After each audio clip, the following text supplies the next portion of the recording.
episode of the PK. Of course, don't forget, next week we'll have the coaches on to give their perspective on that big 2016 Memorial Cup win by the London Knights. And so thank you for watching, and everybody, please stay safe.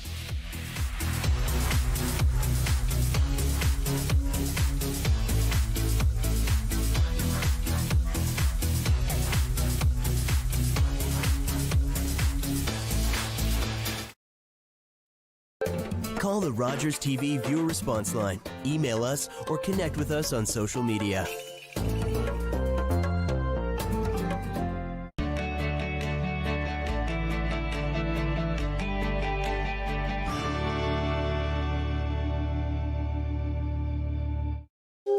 On August 4th, an explosion in Beirut killed and injured thousands of people. Families lost their homes, food, and livelihoods in a country already stretched to the limit. Your donation today will be matched dollar for dollar by the Canadian government to provide urgently needed food, water, shelter, and medical care. Give now by calling 1-855-461-2154 or online at together.ca. The Humanitarian Coalition. Together, saving more lives. I've drawn, 1,000 kills? Once in a while, one of them might match up with something that happens in this country.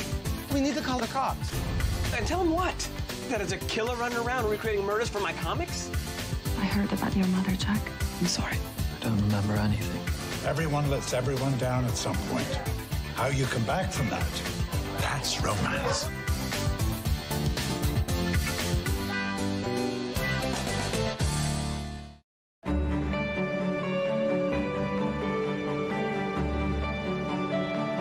You're watching Rogers TV.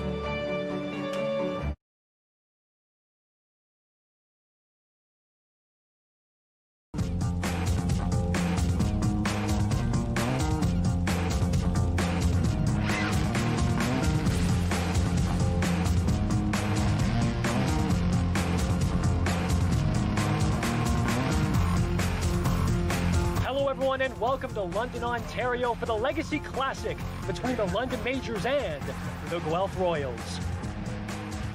Well, it's great to have you with us tonight, everyone. My name is Jackson Farrell. Noah Smith and Dylan Baker will have the call of the game for you, and you'll hear from them momentarily. This is the world's oldest baseball grounds, and the streak stays alive tonight at Labatt Park. We're going to have some really cool stories and details about it throughout. But first off, kudos to the City of London, Labatt Park, and the London Majors for being able to push through a pandemic and keep this streak intact. And for more on the actual game tonight, we're going to send it up to two men calling this one. It's Noah Smith and Dylan Baker. Guys? Thanks, Jackson. Appreciate it. And we welcome you here to London, wherever you are watching tonight. Noah Smith, Dylan Baker. You're going to see a lot of things tonight that are a little bit out of the ordinary. Starting, well, right up here on the booth with me and Dylan, spaced, socially distant away from each other. We got everything here. We need to be safe. But Dylan, more importantly tonight, we got a baseball game to call, and it's going to be a good one here as the Guelph Royals are in town to take on the London Majors. We sure do know it should be a great game between two teams that were very competitive last year, but really that means nothing tonight, as it's all going to depend on how these guys that are playing in today's game have been keeping in shape throughout the pandemic. Obviously, with things being closed as they were, it's tough for guys to stay in shape, but it's all going to depend on who was staying in the best shape throughout this COVID time. For who's going to win today's game. We see a lot of current Guelph Royals on the team, but more former London Majors than we see current guys. Should be a really interesting matchup, Noah.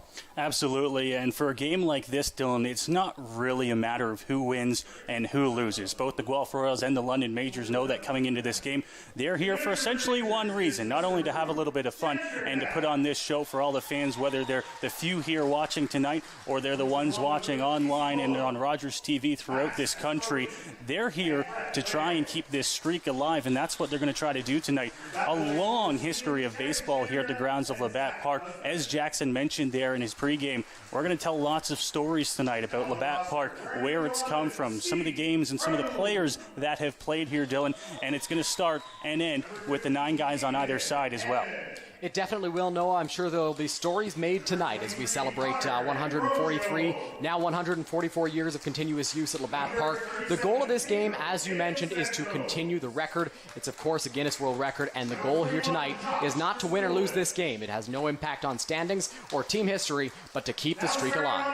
Absolutely. We'll go ahead now, Dylan, and we'll check out the lineups here.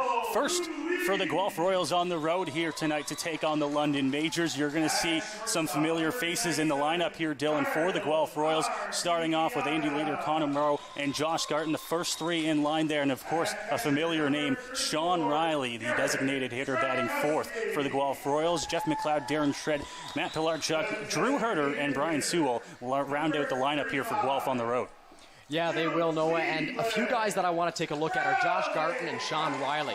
Josh won the home run derby in Guelph a few weeks ago, and he is a big power bat. Now, batting cleanup, you cannot overlook the power of Sean Riley. While he did not win that home run derby in Guelph, he finished in the semifinals, losing to Cleveland Brownlee. This lineup is stacked with power, as Jeff McLeod was also in that derby. He didn't make it to the semifinals, but this lineup's got a lot of power throughout it. Connor Morrow hit a few home runs against the Majors last year. Should be interesting to see how they fare against a good pitching staff for the Majors.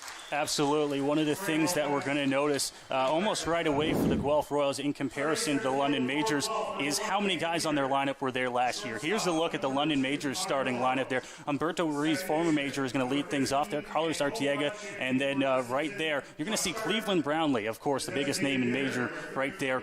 He's the designated hitter and batting fourth. Julian Johnson, Evan Britt, Arturo Guzman, Robert Doyle, and the Western product Jordan Camara will round out the lineup for London.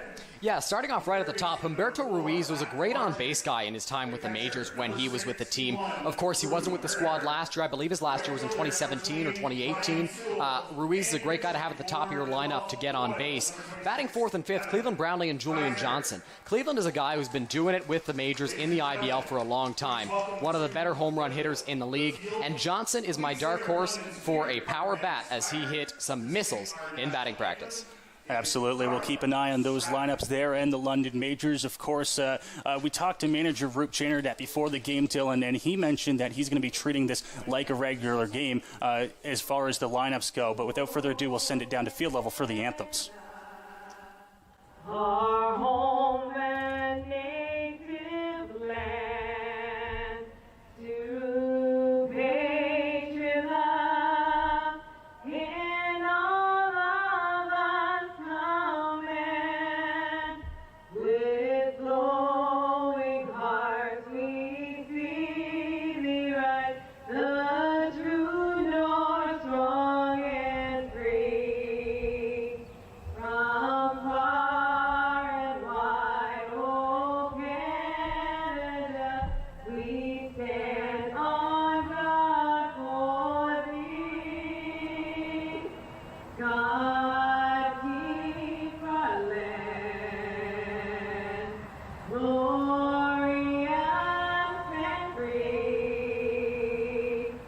Oh Canada, we stand on guard for thee. Oh Canada, we stand on guard for thee.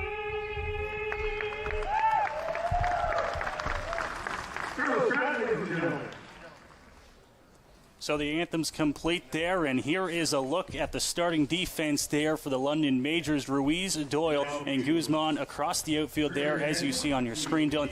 The outfield speedy for the Majors. It sure is. Humberto Ruiz has plenty of speed. So does Robert Doyle. Now, Arturo Guzman, a guy who has never played in the IBL, but we're told he's a very fast guy. They can cover a lot of ground. They have a lot of range out in that outfield, and that's going to be crucial against a good-hitting team like Guelph. It's Evan Britt, Carlos Arteaga, Jordan Camara, and Julian Johnson across the infield from left to right there for the Majors. Of course, some great guys there. A few Majors that were on the team last year on the left side of the infield.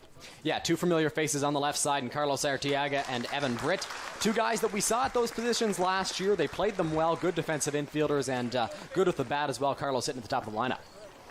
They're doing the ceremonial first pitch out there right now, and the starting battery there for the London Majors. Owen Boone gets the start this evening for the London Majors. He sure does. Noah Boone, of course, has spent a ton of time with the Majors since, I believe, 2014. Spent some time in the Can-Am League with the Quebec Capitale, and he's been a solid arm with the Majors. 199 career IBL strikeouts. He's obviously not going to statistically get that one that he needs to get to 200 tonight, but we'll see if he can do it, and he's always a big strikeout pitcher when he's on the mound. Absolutely, he is. Owen Boone, the starting pitcher. Here's a look on your replay screen there of the ceremonial first pitch there. The acting there. Josh Morgan throwing that one out there. I think it's a strike. We're going to call it a strike there. And in case you're wondering who's going to be doing the balls, strikes, and outs today, the umpiring crew, a familiar one for all those London fans out there. Jim Cressman, Steve Cochran, Rob Companion, the three out there tonight. Yeah, Companion, Cressman, and Cochran, the three umpires, the three C's. They're known around the city as good, solid umpires. I believe, if I'm not mistaken, Cressman is going to be calling balls and strikes just based on where he is right now. You can see him explaining the ground rules to Sean Riley and Root Channerdat, the two managers for today's game. Now, due to COVID, the league is going to be going by OBA protocols, which means we will not see Jim Cressman behind the plate calling balls and strikes. He'll be back behind the mound calling strikes and balls, and it's actually not a bad spot. You have a pretty good view of the plate from there. So Cressman will be calling the balls and strikes with Cochran and Companion at first and third. There is a look there at the umpiring crew. You notice there, Dylan, during that ground meeting at home plate, the distance that everyone is keeping here. And it's going throughout the park. Everyone trying to wear masks the best they can and distance the best they can there. But, of course, trying to have some fun out here as well as we're just about ready to get underway. A gorgeous night for baseball as well. We should point out here at the Forks of the Thames in downtown London at Labatt Memorial Park. Yeah, it sure is. No, it's a beautiful night. They could not have picked a better evening to play a game of baseball. It is just beautiful out here, and it's going to be a really exciting time for a ball game. You talked about the distance. You and I are 6 feet apart. We like being nice and close together, don't we, Noah? But we're 6 feet apart. Fans are 6 feet apart at least, and the players were 6 feet apart when they were introduced on the field. As we wait to get ready here, the sun's setting behind us here up at the press box at Labatt Memorial Park. We promised you lots of stories on the history of Labatt Park, and of course Jackson's going to bring us a few of those throughout the game as the hometown London Majors will take to the field here to a loud applaud really for the amount of fans that are in the ballpark tonight. Yeah, for sure. Obviously, only 100 people, or possibly less than that. We don't have an exact count on the attendance because we're not too sure the tickets that were bought because there were none. But that was a pretty loud cheer from the people that have been invited by players to cheer on their hometown London Majors as they hit the field. There's a look at Owen Boone, the former Western Mustang, on the mound there for the London Majors. You mentioned, Dylan, he was coming into this season one strikeout away from 200 in his IBL career. Of course, the season getting canceled will put that on hold for at least another year with these stats not counting for this game, but you can bet that he's going to look to go out there and have a good start here.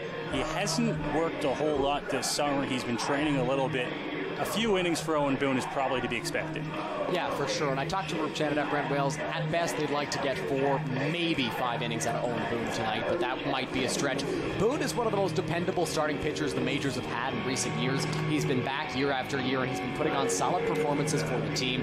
So don't be shocked if he talks his way into a few more innings than maybe what he needs. But a lot of these pitchers tonight are going to be on strict pitch limits due to the fact that they have not been working very much during the coronavirus period. So you want to keep your arms healthy, and we'll see what Boone is able to do here.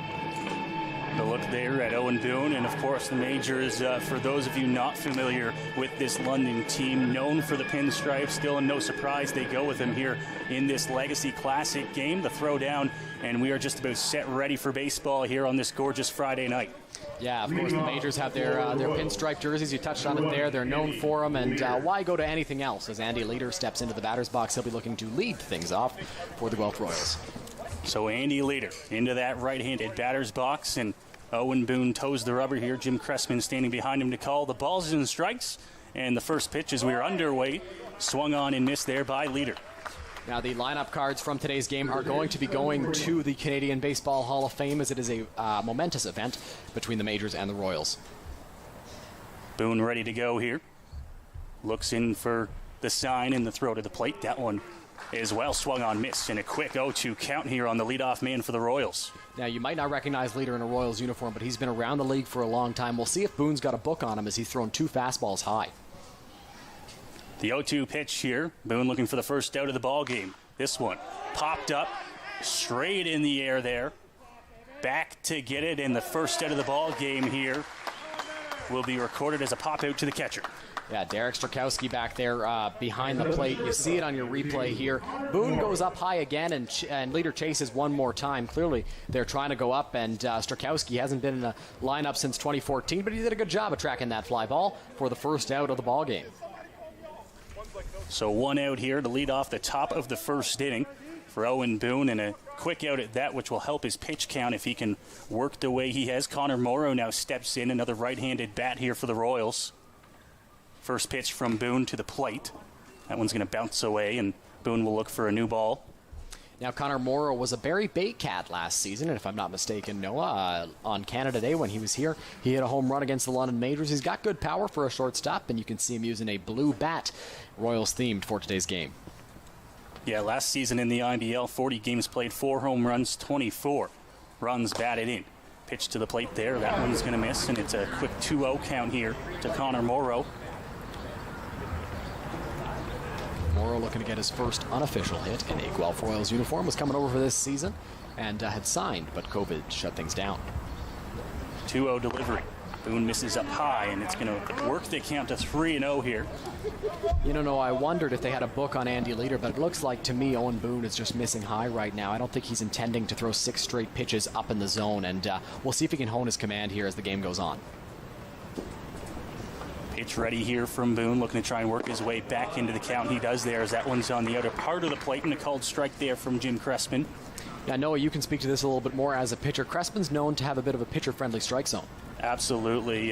Known around the league there to call lots of strikes. Not totally out of the zone, but a little bit bigger zone than some of the other guys around the league. 3-1 here from Boone. This one to the plate there, and it'll be a walk as Morrow takes ball 4, and he'll head down to first base.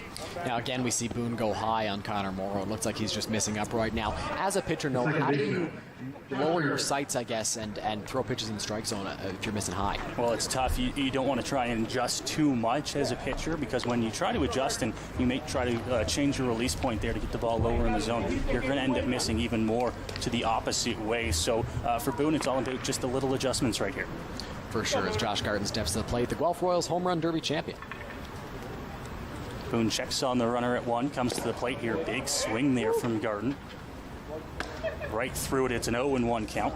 Garden playing second base, and he's very versatile. We'll get into that when we talk about Guelph's defense, but Garden's got plenty of power. He had 14 home runs in the first 2 rounds of the Home Run Derby a few weeks ago, and won the whole thing against Majors DH Cleveland Brownlee. Boone getting ready to work on the 0-1 pitch. Comes to the plate here. That one's a called strike. And it's quickly 0-2 here. So after falling behind 3-0 on the second batter, he works it back here on Josh Garden. An 0-2 count here with 1 out. Now that looked to me like an off-speed pitch. And if Boone is missing high with the fastball, I don't mind as much because it looks like he's been able to locate his off-speed stuff, at least early on in this one. 2-strike count here on the Royals' number 3 hitter. As Boone looks in, grabs his sign, comes to the plate, swung on and missed. It's a strikeout for Owen Boone in the second out here of the top of the first inning. You know, Owen Boone is a guy who knows how to strike batters out. And with a hitter like Josh Garden, who's got crazy power at the plate, a fastball up is very tempting because he wants to take that ball absolutely yard. And whether he missed it or whether he intended to do it, a high fastball is effective on a power hitter like Garden. We'll see how he attacks Sean Riley, the IBL's all-time home run leader. A familiar name for many around the IBL community. Spent time in many different uniforms in the Intercounty Baseball League, now wearing the Guelph Royals. And he comes to bat here in the top of the first inning with a man on and 2 away. Boone grabs his sign, quickly looks to 1, and that one's going to be fouled off and out of play over the first base grandstand. 0-1. Now, Riley put on a good showing at the Home Run Derby as well, hitting, I think, 8 total home runs on the day. He said he hadn't been working out too much, but with a guy who's got power like Sean does, it's not too hard to hit that ball out. You see him on your screen there. He's a big guy, and so power comes easily to him. Back in play here, Boone towing the rubber. He's got 2 outs already here in the top of the first inning. Now he goes to the 0-1 pitch. That one, outer edge of the plate. Crespin calls it a strike, and it's 0-2. Yeah, right there, Boone able to hit his spot on the outside part of the plate. If you can keep it away from Sean Riley, he can't pull it. He's got great power to the full side left field. You can keep it away from him, you're going to have success against the big DH. Boone ready. The 0-2 pitch here, 2 away in the top of the first inning. To the plate, this one just going to miss up high. Riley thought about it for a second, but he's going to leave it. It's 1-2. Connor Morrow over at first base tried to make things happen defensively, tried to create a hole for Sean Riley by faking that he was going to be running to second. With 2 outs, you know what, why not? And he wanted to see the infielders converge at second base, possibly get Riley to pull one, but the pitch missed. Not a huge lead at first with 2 away. Pitch to the plate here, this one inside, and the count will even itself up at 2-2.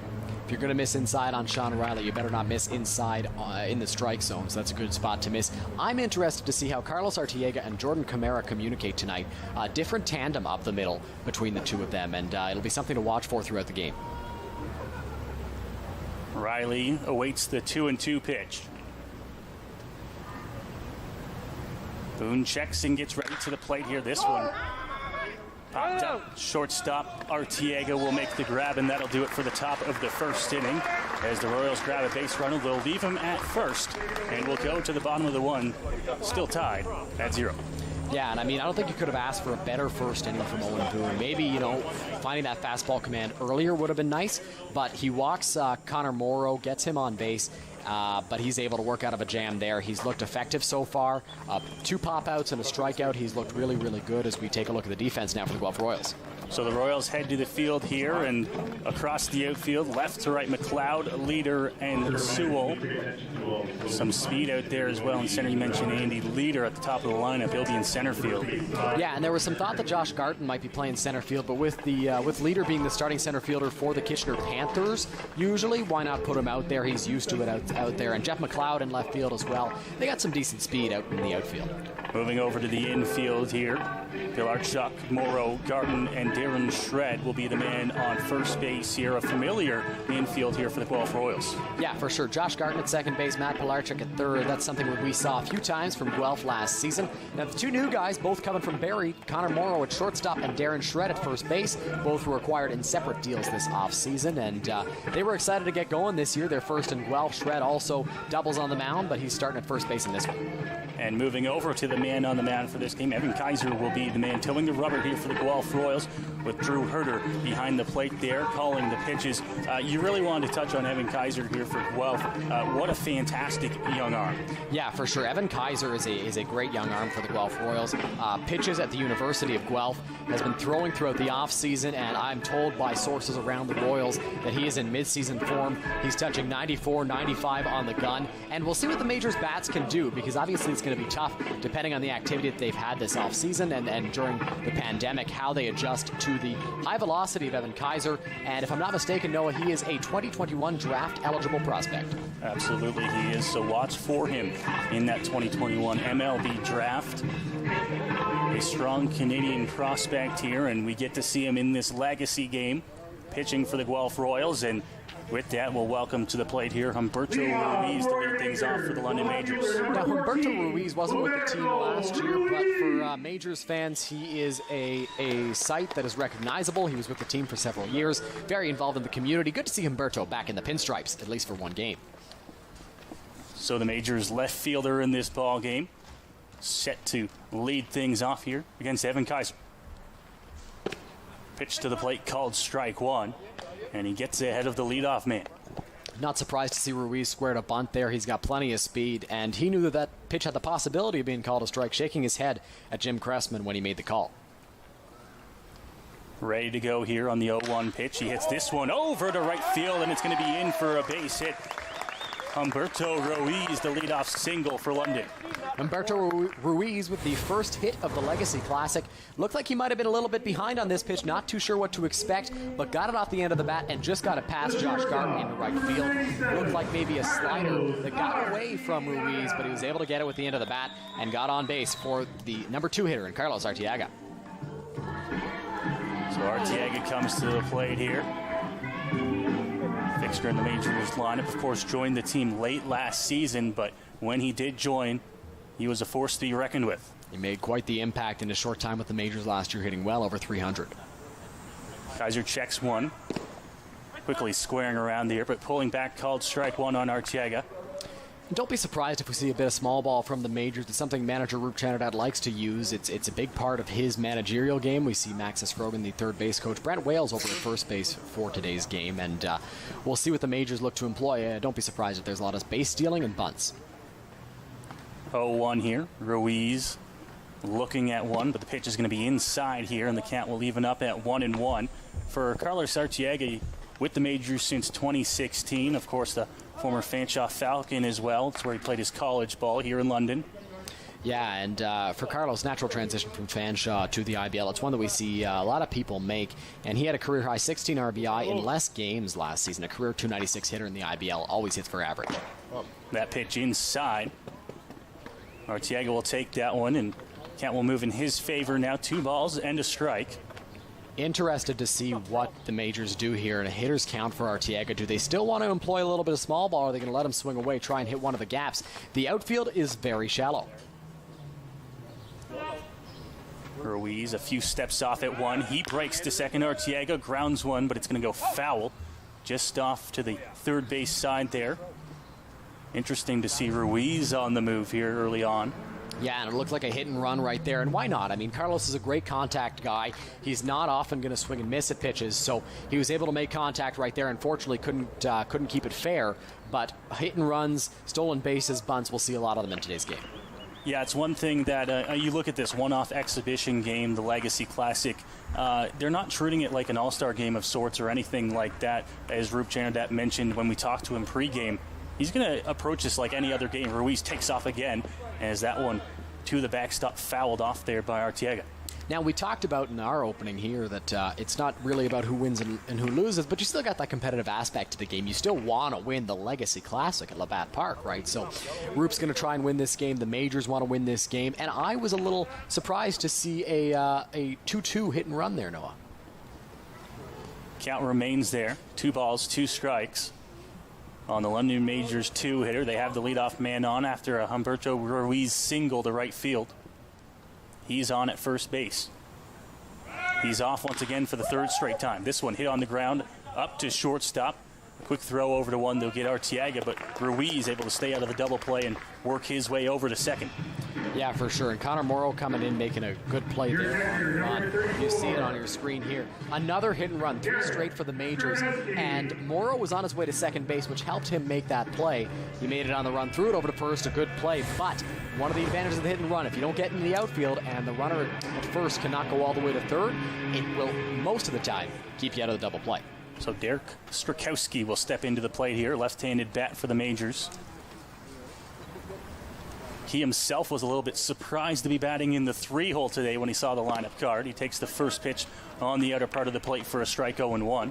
Yeah, I mean, Derek hasn't suited up in a game since 2014, but Rup Chanadad knows him very well. He's got confidence in his bat, and he's going to be hitting in the 3-hole ahead of Cleveland Brownlee. Quick check to the runner on 2 there as Morrow's behind him. Kaiser checks again, and now he comes to the plate. This pitch going to miss, and it's going to even the count at 1-1. Yeah, Kaiser trying to be a little bit too fine so far in this one. He threw a few too many pitches to Carlos Arteaga in my mind and tried to hit the corner there against Strakowski. He's got the velocity. Come after guys. Ready to work here, the 1-1 pitch. Strakowski, that bent stance, is going to take the pitch outside now, 2-1. You know, if you watch a lot of Blue Jays games, you'll hear Buck Martinez talk about how he wants to see these young arms use the fastball a little bit more. Fastball usage has gone so far down in recent years, and right here we're seeing a good example. Kaiser should possibly think about using the fastball a little bit more because he's got a really good one and he can blow it by hitters, especially when they haven't been working out for a few months. 2-1 here, the count in the favor of Strakowski. Getting ready here slowly on the mound there, Kaiser. Ruiz, a few steps at 2. Now the pitch to the plate. That one a called strike. Kaiser now evening it up. Now 2 balls, 2 strikes here, 1 out and a runner on second.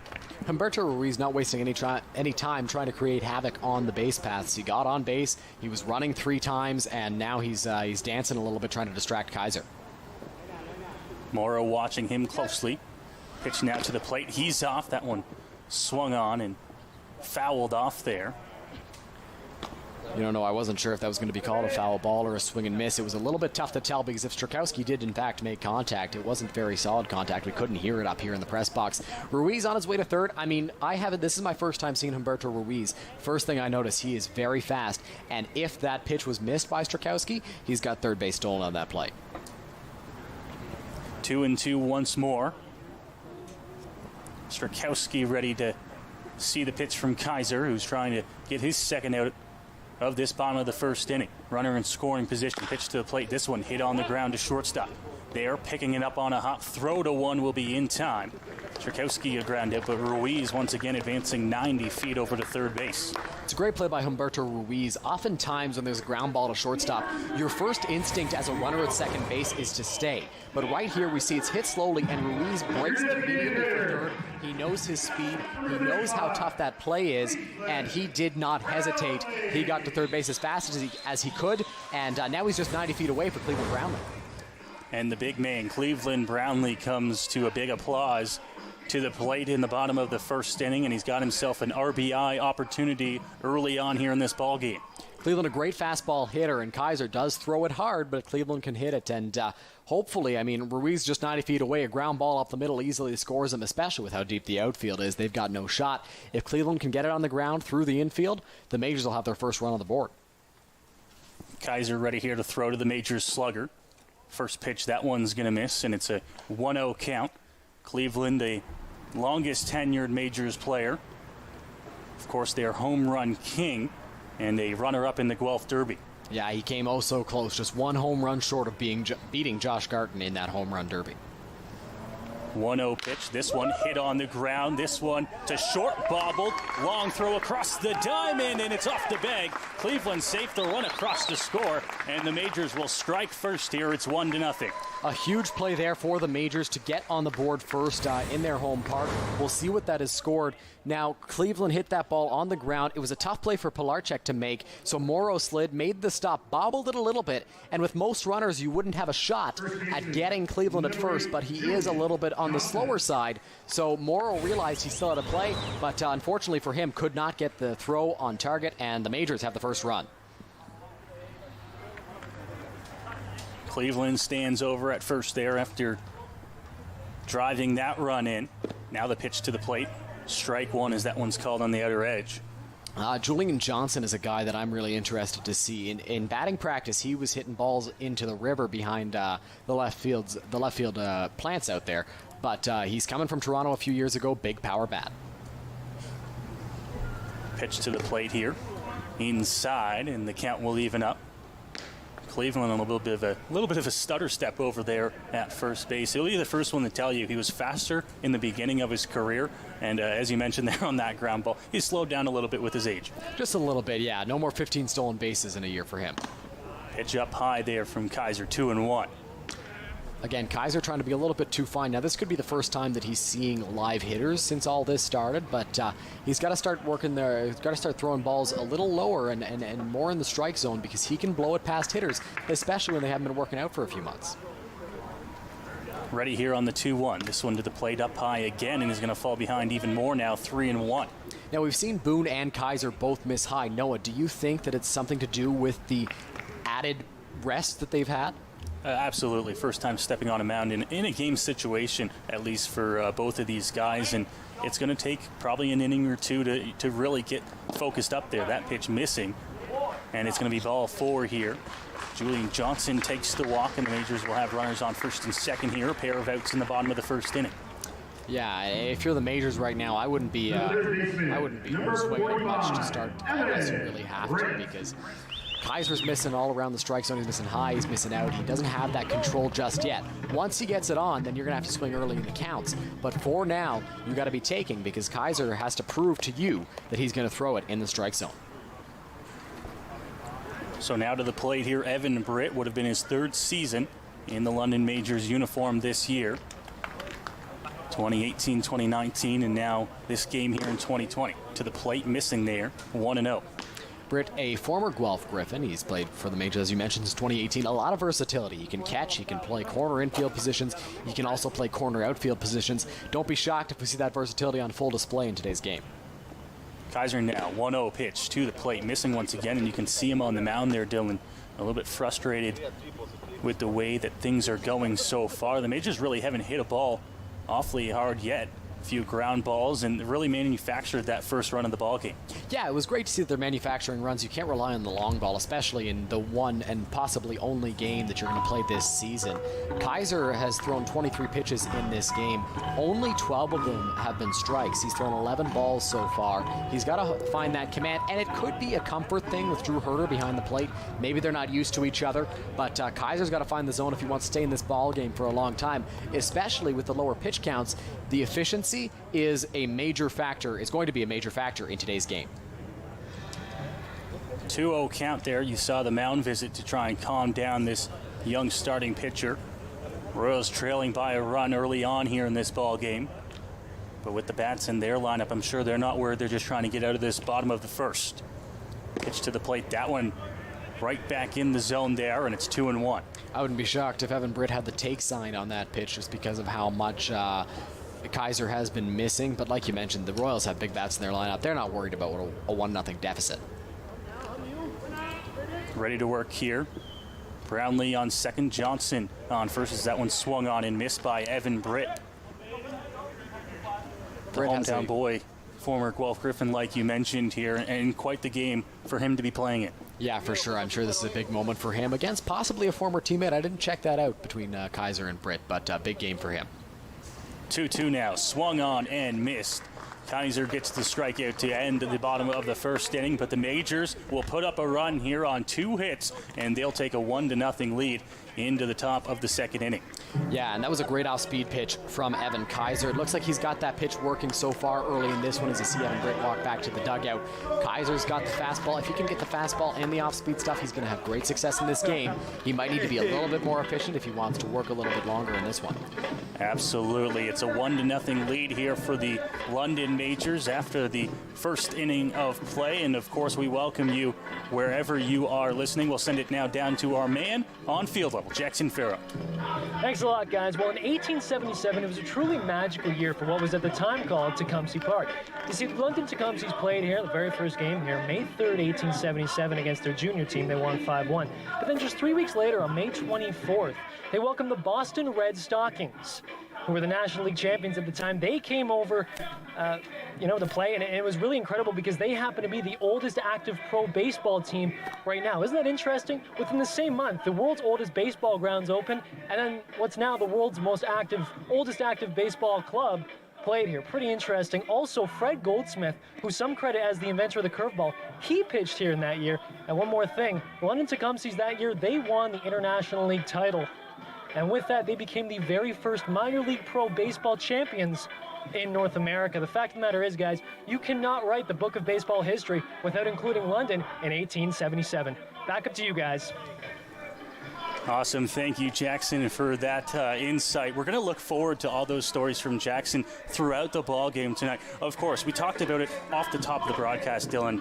This game is more than baseball, really. It's about keeping the legacy alive. It's about keeping the streak alive here for the Majors and this Labatt Park. I mean, the Majors, of course, not the only team to ever play here, but they're the ones tasked with the job of keeping things going here tonight. Yeah, for sure, and I think it's going to be a great game. We're excited to see what happens as they do some work on the pitcher's mound. Gives us a little bit more time to chat. Jackson brought up a cool story there about the Tecumsehs winning that season in 1877. They were actually invited to take part in the National League season the next year. They declined, and the league folded. Eventually started back up again, but a cool story from Jackson, and there's a history of good baseball teams playing at this park. Of course there is there, and with them working on the mound right now, Dylan, what better time than to thank and talk about the grounds crew and what work they've done here with Labatt Park to get it ready for this game there. Of course, they're doing some work to the mound, but it doesn't take away from how gorgeous the field has looked. Of course, it hasn't been played on all summer, so it's got that rest in it, if you will, but the grounds crew, you know, they've been here all week getting ready for it, and it's really spectacular. It sure is, Noah. You and I got the chance to walk onto the field, spend some time there in batting practice.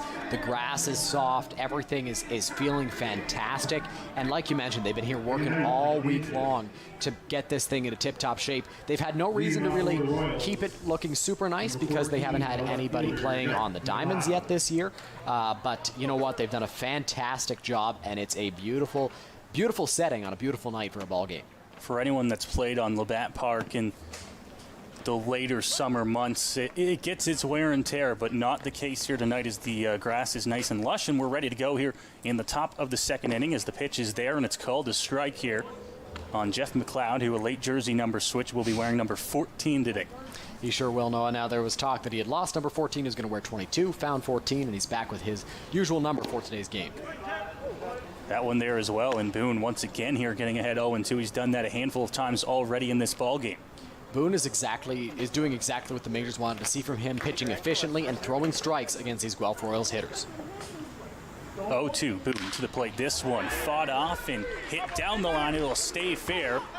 Rounding and going to 2, cut off and the throw in, but up safely and in there with a leadoff double, Jeff McLeod. Yeah, McLeod just barely sawed off that pitch, and I think he might have broken his bat. We'll get a better look on the replay here. It's a good pitch from Boone, and it's right off the end of the bat.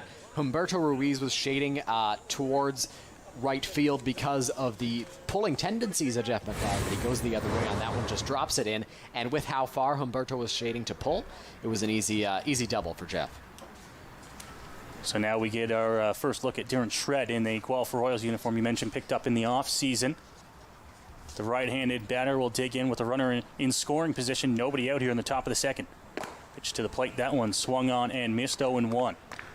Shred can also come out of the bullpen. He can start games no matter what you need him for. He had a 1-something ERA last season with the Barrie Baycats. He's a very talented player, and he's playing first base in today's game. We'll see if he can make an impact with the bat. 0-1. Boone checks it 2, comes to the plate, called strike there. And it's going to move the count to 0-2 once more here for the London right-handed hurler. He's gotten to 0-2 quite a bit. He was 0-2 on Jeff McLeod before he blooped a double. So he's been pitching really well so far in this one.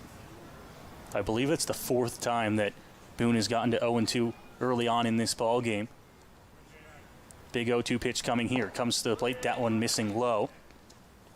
1-2 now here on Darren Shred. Shred was swinging on the first pitch of the at-bat. Why not go to the off-speed stuff? See if he'll get Darren to bite. But right there, he didn't quite get it, and it's 1 ball, 2 strikes. Still a count that favors Boone immensely. Shred, a guy we might get to see throw off the mound later in this game for Guelph. 1-2 swung on and missed. Boone blows that one right by him. A strikeout in the first out here of the second inning. Boone is confident with his fastball. He hasn't been afraid to go to it so far in this one, and right there we saw a great one. He blew it right past Darren Shred, and he was able to get his third strikeout of the ball game so far. So look for Boone to strike a lot of guys out, and we'll see how he approaches Matt Pilarchuk. Pilarchuk will step up here. That runner still in scoring position, of course, after the leadoff double by Jeff McLeod. He stands at second base here. Owen Boone working from the stretch with that runner in scoring position. To the plate there, and that one just going to miss outside 1-0. That pitch just missed a little bit. Could have been high, could have been outside, but a good pitch from Boone there at the top of the strike zone or around it, and we'll see how he approaches Pilarchuk, who spent some time in the IBL as well. Right-handed bat here. A fair amount of those in this Guelph Royals lineup. That one taken for a strike, evens it up here at 1-1. Pilarchuk was a Guelph Royal last year, but had signed for Brantford in this 2020 season before things came to a halt. But he's back in Royals blue for today's game. And you're going to see that a fair amount in this game. Some guys on loan from certain teams to play in this game, of course, not able to fill out a full roster with their players. That one called a strike, and it's another 2-strike count here for Owen Boone, 1-2. He's pitched very efficiently, very effectively so far in this ball game, getting to 2 strikes, as you mentioned, again here on Matt Pilarchuk. We'll see if he goes to the off-speed stuff, tries to get him to chase, or tries to blow a fastball by him like he's done a few times today.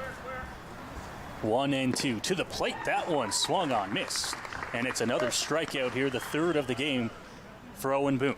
Yeah, his third strikeout of the ball game, and Boone is vintage Owen Boone tonight. This is the guy that we saw a few times last year and quite a bit in previous seasons.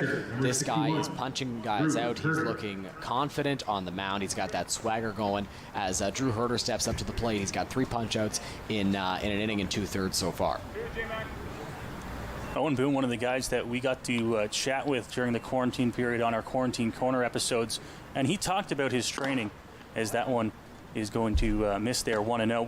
We talked a little bit about his training, Dylan, and he said that he was getting a little bit in, but the way he's throwing right now, you'd think he was throwing bullpens every single week.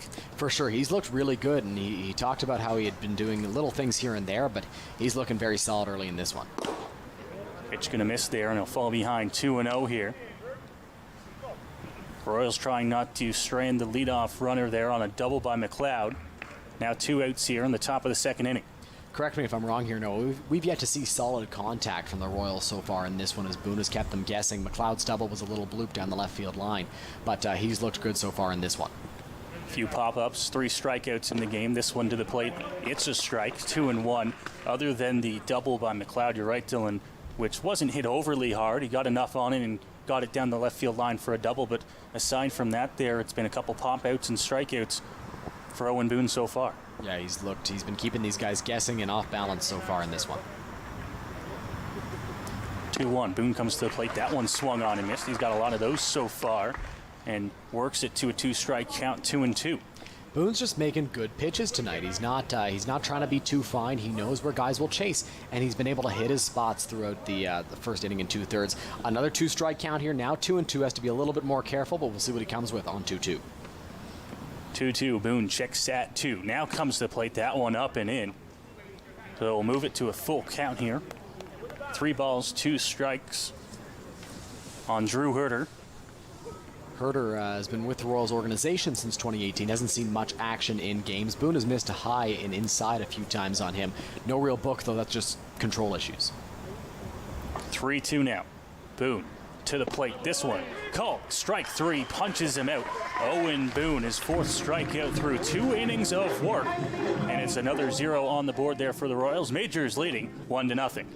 Yeah, and Boone has pitched very efficiently in this one. If I look at his pitch breakdown by inning here, he threw 17 pitches in that last inning, and you want to hover right around 15 if you want a good solid outing. Boone threw 16 in the first inning. 10 of them were strikes, and 17 in inning number 2, 12 of them being strikes. He hasn't been missing the zone too much. Early on, we saw him miss a little bit, but he seems to have settled down and really figured things out. Absolutely, and a little bit of chat with the umpire there as Kaiser walks out to the mound here. He'll get set for his 2nd inning of work. A gorgeous Friday night as we welcome you inside Labatt Park, the world's oldest baseball ground since 1877, as the streak continues tonight here. What better night for baseball? We talked about the grounds and the grounds crew doing a fantastic job, but we got the perfect weather for a baseball game.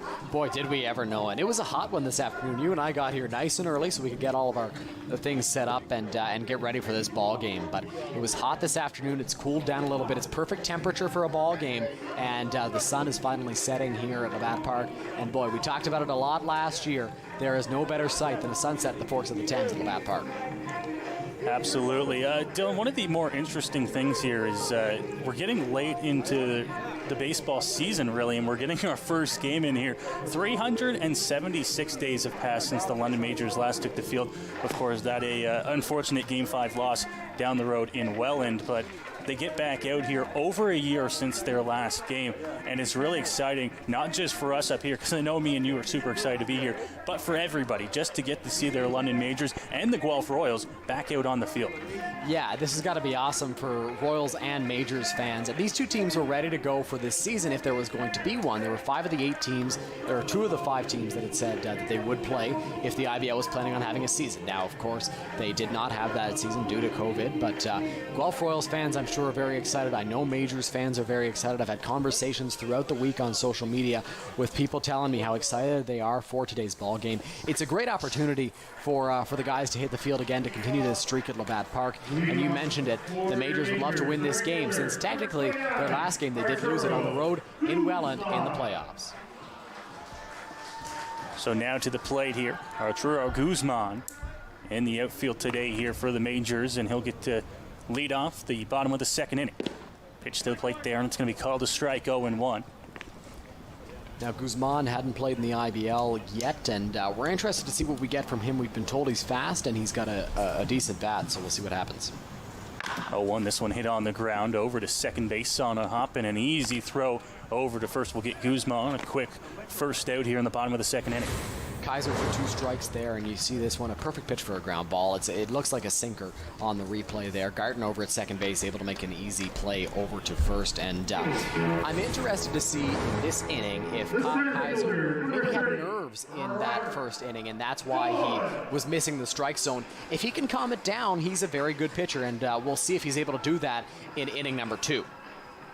He's got the bottom of the lineup to deal with Guzman, Doyle, and Camara. He's got Guzman, and now he's up 0-1 here as that strike is across on Robert Doyle.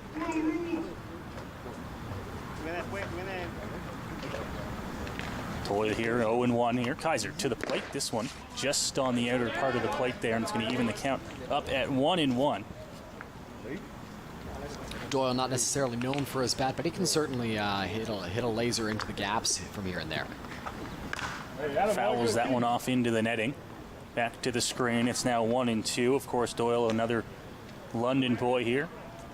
Graduate of Beale Secondary and Fanshawe College. This has got to be special for them, Noah, being here at the Legacy Classic, extending a world record at Labatt Park on a Friday night in late August. 1-2 now. Kaiser to the plate. This one fouled off once again. A screamer over top of the Majors dugout. Doyle able to fight that one off and stay alive. Although the grandstand is crowded, it did not hit anybody, that foul ball, so everybody is safe over there. But Doyle was able to get a piece and stay alive in this at-bat. 1-2 here. Already an out here. Bottom of the inning. Doyle now. That one over to first base. Not sure if that was caught, but he's going to go to 1 anyways and take that one there for the second out here of the second inning. Yeah, it looked like maybe Shred was able to get that. We'll get a better look on the replay here. Looked like it might have been caught, just looking at the replay, and Shred, I think, thought so as well. He was about to give the ball back to Evan Kaiser, but they still got the out, an easy play for him over at first base, just going to the bag. And now we get our first look at Jordan Camara. Camara comes to the plate here with a pair of outs in the inning. A big swing and miss there, and it's going to go to 0-1. Camara, you mentioned an interesting one here for the London Majors. He spent time at Western, and now a chance here to suit up for the London Majors. To the plate, that one just outside there. Looked like he went to the off-speed pitch. It's 1-1. Yeah, missed up and away with that off-speed pitch. Now, Camara, you touched on it. He was from Western, played last season for the Elderton Red Army. That team was 24-13, so a very successful ball club and a very talented middle infielder. 1-1. That one fouled off up into the tall screen here, and now for Kaiser, he's got a chance to work in, get out of this inning, and have a strong second inning, 1-2. And it looks like Kaiser is throwing more strikes this inning. It looks like he's really been able to settle down and throw like the Evan Kaiser we're used to. To the plate, that one swung on and missed the big fastball there from the righty, and Kaiser gets the strikeout to end the second inning there, and you can tell by his facial expression a much better inning for him. Only 11 pitches for Kaiser in that inning. He's a guy that loves to go to the fastball, and he didn't go to it as much in the first inning. Went to it a little bit more in the second, and it led to more success for him.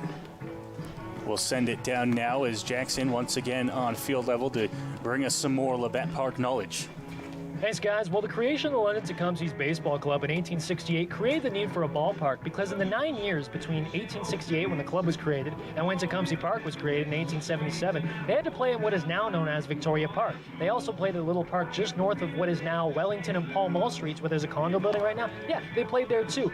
But in 1877, or right before that, W.G. Reed, a local china and porcelain merchant, decided, you know what, this team needs a real park to play at. So he invented Tecumseh Park. Now, the Tecumsehs and Tecumseh Park were named after the Shawnee chief Tecumseh, who fought alongside the British in the War of 1812 and passed away in the Battle of Thames in October of 1813. Guys, back up to you.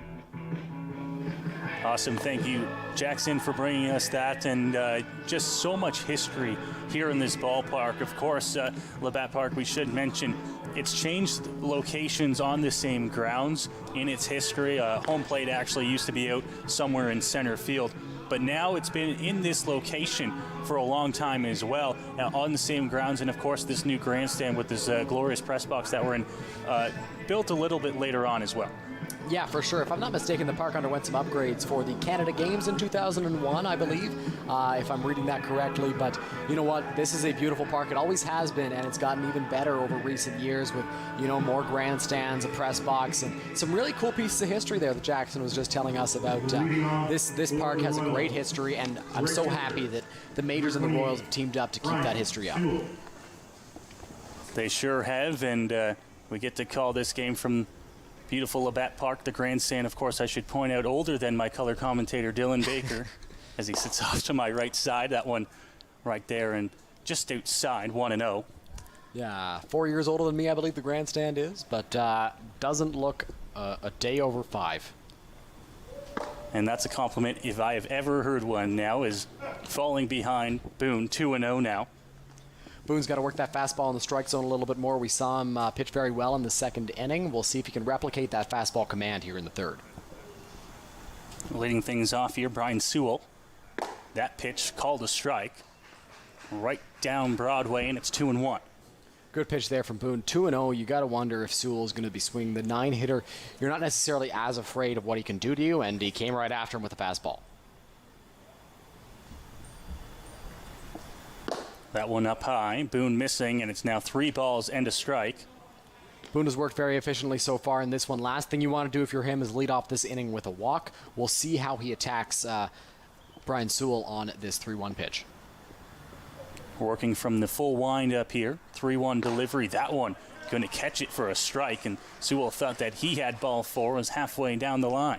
Now, Noah, that pitch looked pretty good to me. I'm not sure where he thought, maybe a little bit high, but from up here it looked pretty good. And 3-2, we'll see if Boone's able to get a punch out here, and at bat he was down 3-1. Full count pitch to the plate, swung on and missed another strikeout there. Rack it up for Owen Boone as he is looking mighty fine here to start the third inning. He sure is, Noah. Mighty fine, a great way to put it. He's looked great so far, and an awesome job by him trusting his stuff and working back from being down 3-1 in that count all the way to striking out Sewell there. Now he's got to deal with the top of the order again. He walked Connor Morrow in his first plate appearance. We'll see what he can do against Andy Leader. Pitch to Leader, that one off the plate, and it's going to go to 1-0. It's 4 straight strikeouts for Boone if we go back to last inning as well. After he surrendered the leadoff double, striking out the side, and now he's got a strikeout to start inning number 3. 1-0, that one tipped off, and it's going to be a strike there. Count moves to even at 1-1. Now, Noah, I believe that Owen Boone was with the Majors in the last season that Derek Strakowski was. It's been a long time since these two have worked together, if they ever have. It's been good chemistry so far, though. Boone, that one fouled off. A good swing on that one by Andy Leader, but the count will move to 1 ball, 2 strikes here. Now, Noah, if you're Owen Boone and Derek Strakowski out there, Leader has swung it off speed. He swung at a fastball. 1-2 count, 1 out in the inning. Everything's been working so far for Boone. What do you go with? I go with the fastball up in the zone. You got him to pop up on him to the catcher in the first at-bat. He hasn't really been beat by yet, so we'll see what he goes to here. 1-2 by Boone. That one off speed. Good swing on it, but well out of play down the third base line. Yeah, that went into the parking lot there on the left side. He was very early on that off-speed pitch. And if you're Boone now, you got the off-speed pitch. He popped it up. Do you try another one away, or do you try to blow a fastball by him? You're asking me too many questions, Dylan. Sorry. You got to keep in mind I wasn't that good of a pitcher. Boone ready to work here on 1-2. We'll see what he goes with here. Strakowski sets up on the inside part of the plate. That one foul ball. Came inside there, and Andy Leader was ready for it. Count once again remains at 1-2. In Leader's first at-bat, he went after that fastball in, so not surprised that Boone goes back to it there on 1-2. Maybe he goes with the off-speed again, but you don't want to fall into too much of a pattern going fastball off-speed. So I'm interested to see what Strakowski calls and what Boone is able to, hopefully for him, blow past Andy Leader. Be interesting to see if they just waste the pitch and go way out of the zone here after Andy Leader has fouled off a few pitches here on 2 strikes. That one on the ground, third base. Picked up on a hop and a strong throw across the diamond in time. there to make the play, and it's going to be the second out here of the third. Yeah, and a good play there by Evan Britt. A good fastball low. Strakowski set the target down in the zone. Britt was able to get in front of it, corral that ball, and fire it over to first to get leader.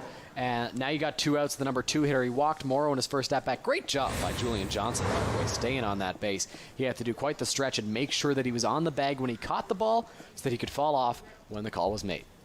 So Morrow comes to the plate here, as you mentioned, worked a walk back in his first at-bat in the top of the first inning. He fell behind, got ahead 3-0 and didn't look back there as he took the base, but that one's a strike, and it's 0-1 here for Owen Boone. That pitch just catching the top of the zone. You could see that Morrow wasn't too sure about that call from Jim Cressman, but Owen Boone will take the strike. 0-1, that off-speed, fought off there to try and chase it down, but it's going to drop into right field. A shallow base hit there with 2 outs. And on base there, Connor Morrow for the second time tonight. Boone made a good pitch there, and as you take a look at it, Morrow just fought that one off, and no real shot for Jordan Camara. It wasn't high enough for him to get all the way out there, so he just turned around, let Guzman field it. But a good pitch there from Owen Boone. Now he's got to deal with Josh Garton, and he's got to get out of the inning now against Garton because you don't want to face Sean Riley with a couple of guys on.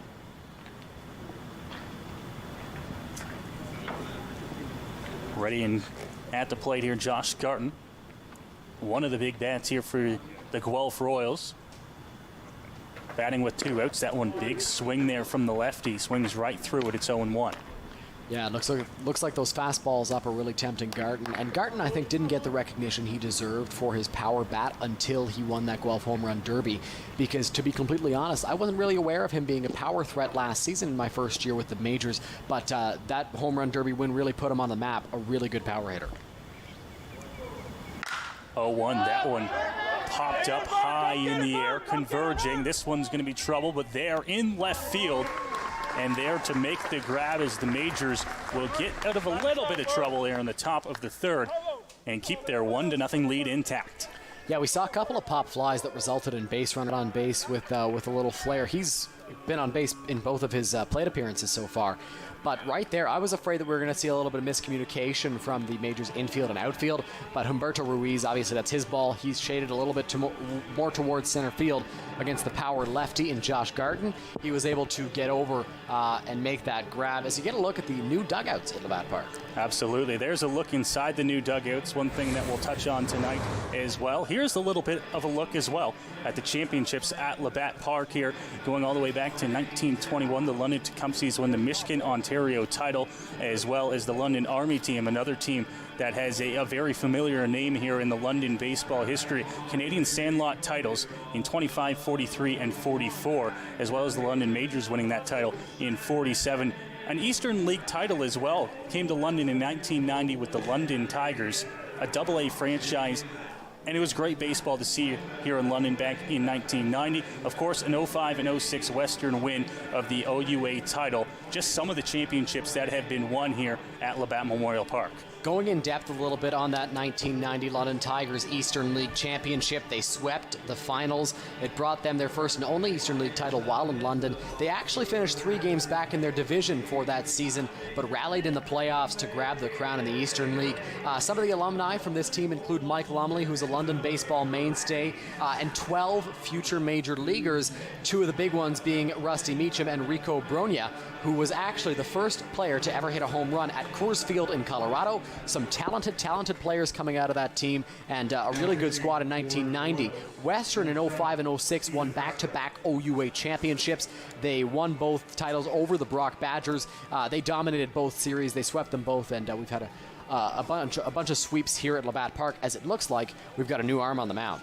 Absolutely, it looks like we do, and it moves away from the point that I was about to make here, as it was pointed out to me by Paul Pettipies on Twitter that the starter for the game, Evan Kaiser for Guelph, actually pitched for the London Badgers in their 2017 national championship. He was teammates with a man who's pitching as well tonight for the London Majors, Connor Ambrosio. We might get to see him pitch later tonight. Yeah, it was a very talented team in 2017 for the Badgers, and cool little bit of little stat there that Kaiser ended up pitching for London in that national championship win. I believe Connor Ambrosio back-to-back national championship winner with the Badgers. First pitch there, that one's going to be called a strike as Steven Dressler into the game here, the lefty arm for the Guelph Royals. Yeah, big lefty and Steven Dressler coming in. We mentioned that Kaiser was on a pitch count of 40 for the game. He was at 37 when they took him out, so 2 solid innings of work for Evan. That one's going to miss and go back to the backstop. Count will move to 1-1.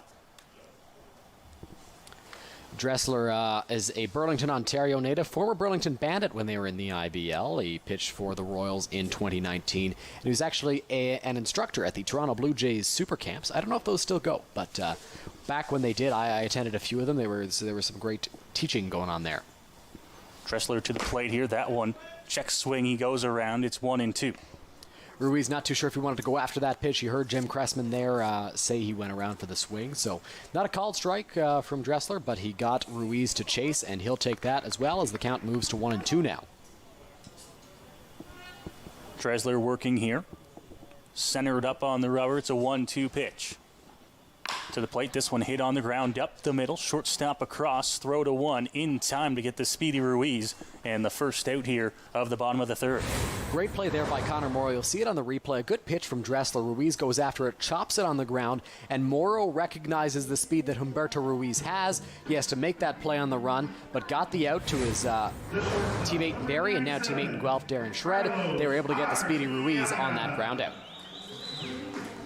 Carlos Arteaga comes to the plate here. He had a ground out to the shortstop his last time up.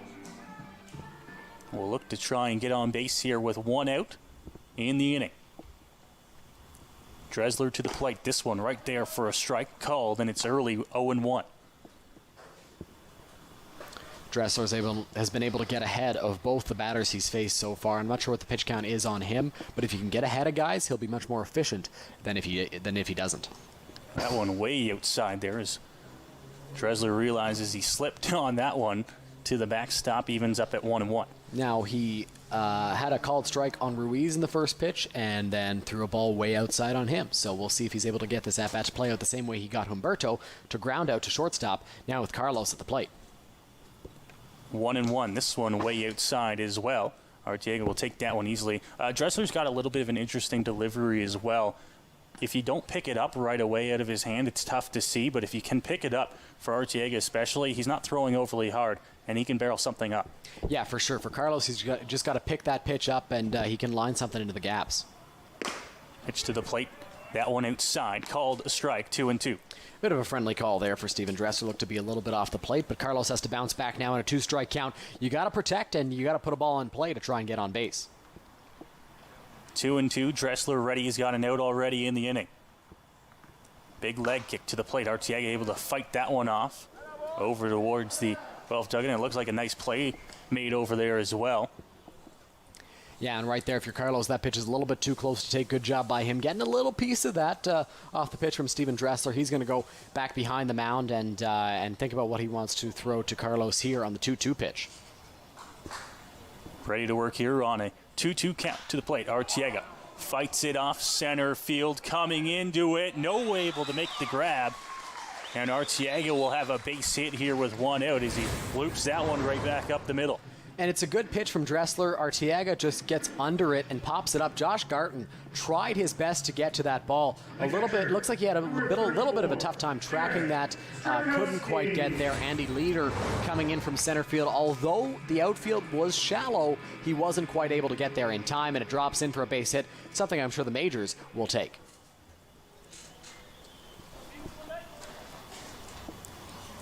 First pitch from Dressler is going to be across for a strike, 0-1. Arteaga, not an overly big lead over there at first base, but he is a threat to run. Speedy shortstop for the majors in this one. With a lefty on the mound, though, I'm not sure. Just inside there by Dressler. Wasn't going to get the call on that one from Jim Cressman, who's behind the mound calling the balls and strikes in this ball game. That feels strange to say, I'm sure, behind the mound calling the balls and strikes, but it's something we're going to have to get used to, at least for the time being, with the coronavirus still in the air. 1-1. Dressler checks that one, comes to, pitch over, and it takes a hop over top of the glove. Arteaga will look to round, and he will go to third, and he's going to be in there standing up. Runners at first and third here, 1 out for the majors. And that was a hard-hit ground ball over to Darren Shred over at first base, and a good job by Strakowski getting the barrel on that ball. It just skipped over the glove of Shred over there, and Arteaga able to move from first to third with one out. He got a great read on that ball. He saw that it was missed, and Max Estrogen over at third base waved him all the way to the bag. With Arteaga's speed, it was never really in doubt that he was going to be able to get to third base as Cleveland Brownlee steps up to the plate. So Cleveland Brownlee now will step up into that right-hand batter's box and get ready to bat with runners on the corners. Dressler on the mound here. Just a ground ball away from getting out of this inning as well. Pitch to the plate, that one called a strike, and he's up 0-1 here on the big man for London. Cleveland can't try to do too much here. He drove in the first run for the majors. No shock there. It's Cleveland Brownlee, but he'll look to send Arteaga home from third base and hopefully move Strakowski all the way to third and maybe have runners on the corners again.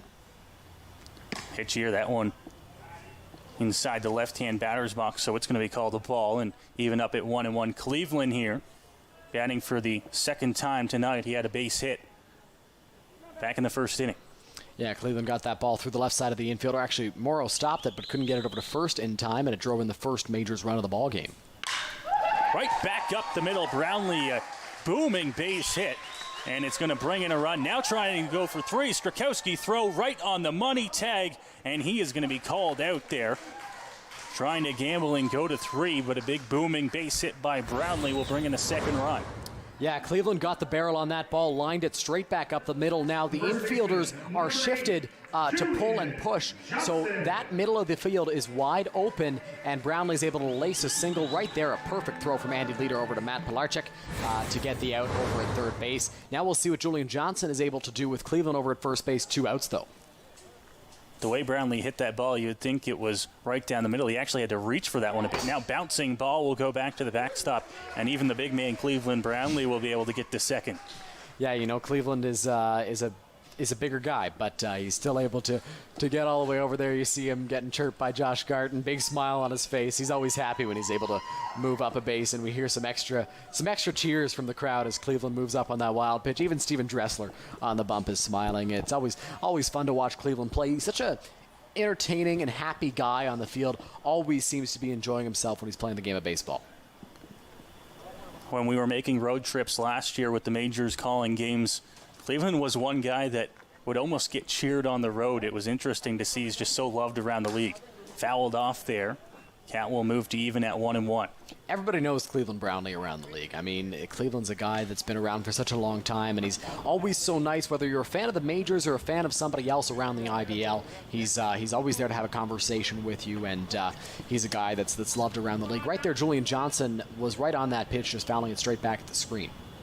1-1 pitch is going to miss outside here to Johnson. Count moves to 2-1. Johnson took a walk in his first at back in the first inning. Yeah, and thanks for bringing that up. No, I was going to mention that Johnson has been very patient so far. He's laying off the pitches outside, pitches inside. He's not been swinging it too much so far in this game. Dressler to the plate. That one missing as well. Now 3 balls and a strike here. 2 outs. Bottom of the third inning. Majors have picked up another run here on a Cleveland Brownlee single. Brownlee has brought in both the runs for the majors so far. They have 2 runs on 5 hits. Now 3-1 here to Johnson. Johnson fights it off, gets it into right center field, chasing it down in the gap. It's going to fall. Brownlee will round third and come for home. Johnson slides into second with the double, and it's a 3-0 Majors lead. This is a perfect start for the majors. Julian Johnson, a guy who played for the Toronto Maple Leafs a few years ago, wasn't in the IBL last year, absolutely laces this pitch that was on the inside. He fought it off, sent it to right center field. He's got plenty of power. Leader and McLeod couldn't get there as McLeod has shifted over to right field in this one, but they both couldn't quite get to that one. Johnson hustling all the way, gets into second base, and Cleveland's able to score on that ball in the gap from second. And you try not to look too much into it, but the pass ball allowing Cleveland to get to second certainly helping out the majors there as he scores on that double. It most certainly did there. Cleveland got into scoring position. Grounded back to the mound, Dressler. He'll throw that one easily over to first base and get Britt on a ground out, but the London Majors will pick up 2 more runs here in the bottom of the 3rd inning, courtesy of a Cleveland Brownlee base hit up the middle and a Julian Johnson double to the right field gap. You know what? Johnson is a guy, and I was talking to pitching coach and last year's third base coach Brent Wales, is coaching first in today's game, about possible dark horse power candidates in this game, because we don't know Julian very well. Obviously, we know Cleveland and all those familiar faces for the majors, but we don't know Julian very well. He was with the Maple Leafs in 2018, and he's a guy that I think could go deep in this ball game, perhaps if he gets the right pitch. But you know what? He looked good on that swing, able to put it in the gap, and don't be surprised if he has an even bigger impact throughout the game. We'll now go once again to Jackson as he's out there in the stands enjoying all those fans around him, and he's got another story for us. Thanks a lot, Noah. Appreciate it. Well, I've told you guys the story of Tecumseh Park and the name of it and how it came to be. But what about Labatt Park? What changed? Well, in order for me to tell you that story, you need to know who George Mooney Gibson is. Mooney Gibson grew up playing on this very park, went on to have a 1,200-game Major League career, 14 years, won a World Series with the Pittsburgh Pirates as a catcher. And in 1937, the field was flooded. It was unplayable. And so Mooney Gibson, seeing the condition of his childhood field, decided to go to some of his childhood neighbors, the Labatt children. And he pleaded with them to, help him out and try to get this field back on the rails. So they bought it for $10,000, refurbished it, and donated it back to the city. It just shows, guys, without Mooney Gibson, without the Labatt children, and without the coincidence of having them grow up near one another, the history of Labatt Park would certainly be a lot different and probably a lot shorter too. Noah, Dylan, back up to you guys. Awesome. Thanks, Jackson. And another great bit of history there as we welcome you back inside Labatt Memorial Park here at the Forks of the Thames, wherever you are watching here tonight, as we have viewers, what seems like all around North America, tuning into this one tonight. Some live local baseball, Dylan, and the Majors have themselves a 3-0 lead early on. Yeah, this is great for the Majors, but you can't take your foot off the gas pedal. Guelph has a lot of power, and it really starts with this guy at the plate, and Sean Riley, the all-time home run leader in the IBL. Great story from Jackson there, and it really shows you the kindness around baseball. People are always looking to help each other out around the game as much as they can. Boone back out there on the mound here for the Majors, and he'll step off there and get set to go. Of course, for Guelph, leading things off here is their big power bat, Sean Riley. Boone to the plate. That one misses inside. It's 1-0. If you're going to miss to Sean Riley, don't miss in, because he can pull a ball into the Thames River, maybe even over it with the power that this guy has got. But luckily, that one was a little too far in for Sean.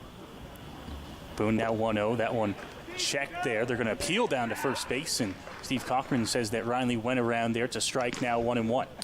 Yeah, and right there it was a tough call for Jim Cressman to make behind the mound, so he went over to Steve Cochran over at first base, confirmed the swing. I'm not sure if Riley was on board with that call, but it's 1-1 now on the big righty power bat.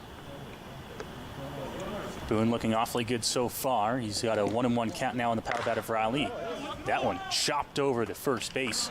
Johnson will take that one himself, step on the bag, and it's a quick first out here to lead off the top of the 4th inning. Johnson was the only guy that was really on that right side of the infield. I mean, you look at your screen, you see Jordan Camara, the second baseman, way over to the bag. A huge pull shift on Sean Riley, because he's known to pull the ball if he makes hard contact with it. Right there, he fought that pitch off, went right to Julian Johnson over at first base, able to step on the bag easily. First pitch there from Boone, missing. Outside, it's 1-0. McLeod popped a double into left field in his last at-bat.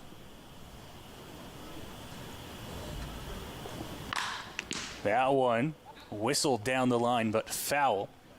Count evens up at 1-1. Now, no, I'm not sure if this is intentional from McLeod, trying to go the other way with the Majors defense. Sort of shifted a little bit to pull, but he's hit both of these solid enough contact balls down the left field line. The first one was a bloop double, and now you see Humberto Ruiz shaded a little bit more towards the left field line than what he was before, because he's going to guard against that little slap to the opposite field. The 1-1 count from Boone. This one down the line. It'll take a funny hop. Britt with it has to have a hard throw over to one, but it's not going to be in time to get McLeod, and he's going to be on base there. I imagine that will go as an infield single. He'll have his second hit tonight. Yeah, and right there, we're going to take a look at it on the replay. You can see it takes a bit of a funky hop on Evan Britt. He looked like he was going to wait for that ball to go foul and let it be a foul ball, which would have made it, I believe, 2 strikes on Jeff McLeod. But it hit off the lip of the grass, which is, it's newly groomed, and the majors aren't too used to playing on this surface this year because of the fact that there has been no IBL season. Took a funky hop on Britt, and he wasn't able to make the throw over to first in time to get McLeod. Pitch from Boone. That one swung on and missed. He's going to work himself ahead in the count here, 0-1. Darren Shred at the plate. He struck out in his first at-bat. Obviously, he's going to be looking to make up for that on the first pitch. And Boone looked like he threw him a change-up there. Up in the zone, not where you want it to be, but still got the swing and miss. Boone once again, that one. A big swing, a big miss, and it's 0-2. One thing I've noticed from Boone, he's had base runners on in every inning, I believe, in this ball game, but he has not seemed phased by that at all in this game. He's continued to do his thing out there on the mound, and it's led to success in the game for the majors. Boone ready here, another 0-2 count for him. Pitch to the plate, that one fouled straight back into the screen, and the count once again will stay where it is. No balls, 2 strikes, runner on first and 1 out here. We thank you for tuning in wherever you are, whether it's right here in London locally on Cable 13, around the world. We have some viewers tuning in from California on the West Coast. Thank you for joining us. Majors lead 3-0. An 0-2 count here from Owen Boone. Off speed, that one fought off once again. Will get over top of the screen and out of play. Do you think that they're watching on Rogers TV in California, Noah? You think they got something like that out there? They're watching on YouTube. They got us. And they're tuning in here for this Legacy Classic. They've been treated to a good one so far. 0-2 count here. Boone looking for a punch out here. He's already got 4 in the ball game. 0-2 pitch now. This one up. He's going to miss, and he'll go to 1-2. Boone's doing a good job of working these hitters. He's thrown a bunch of strikes so far in this game, and we could be seeing the end of Owen Boone's night. He struck out 5 total in this ball game. Said to work 4 to 5 innings. We'll see how long the leash is for Boone from Roop Chanderdat and Brent Wales. Now the pitch once again fouled off here. A great battle at the plate there. I'm reading a comment here being told by Alan Ross, diehard Toronto Maple Leafs fan. He's saying that Julian Johnson played 1 game for the Toronto Maple Leafs last season and went overseas to play baseball in the Czech Republic last year. So an interesting little fact there on Julian Johnson, the Majors' first baseman in this ball game. Johnson, of course, a hit already in the game here for the Majors. Has helped them to this lead. 1-2 in the dirt there. A chance to throw him out at 2, and that throw going to be a bit wide there as he almost hit Owen Boone ducking down on the mound. Right there, I think Strakowski might have had a shot at getting McLeod, but he did bobble that ball as he tried to pick it up, if I'm not mistaken. He couldn't find it at first, and he tried to get after it. Didn't have enough time, tried to rush a throw a little bit, and Kamara did a good job of blocking it, not allowing it to get into center field. He almost took the head off of his pitcher there on that throw. Slipping a little bit out of the dirt there as well as he went to go get that ball now. 2-2. And now slipping out of the hand there of Owen Boone is that off-speed pitch. It'll move the count to full. And one thing we pointed out early on in the game, the grounds crew's done a fantastic job, but the grass is a little thick out there. It's a little taller than maybe the Majors are used to out there, and with that being a little bit more slippery as well. For sure, and right there we saw Derek Strakowski just fumble a little bit out of the crouch trying to make that play, and we'll see how Boone attacks on 3-2 here. A big 3-2 pitch coming from the Majors right-hander to the plate. That one swung on, missed. 6th strikeout of the game for Owen Boone, and there is 2 away. A great pitch there from Boone trying to get Darren Shred out, and he did just that on a high fastball. Now, earlier on today we mentioned that it was very hot. It's still 25 degrees outside, feels like 32 with humidity. It's still a warm night, but it's a beautiful one for baseball. So Shred down on strikes. We'll bring up Matt Pilarchuk once again here. He struck out his first time up.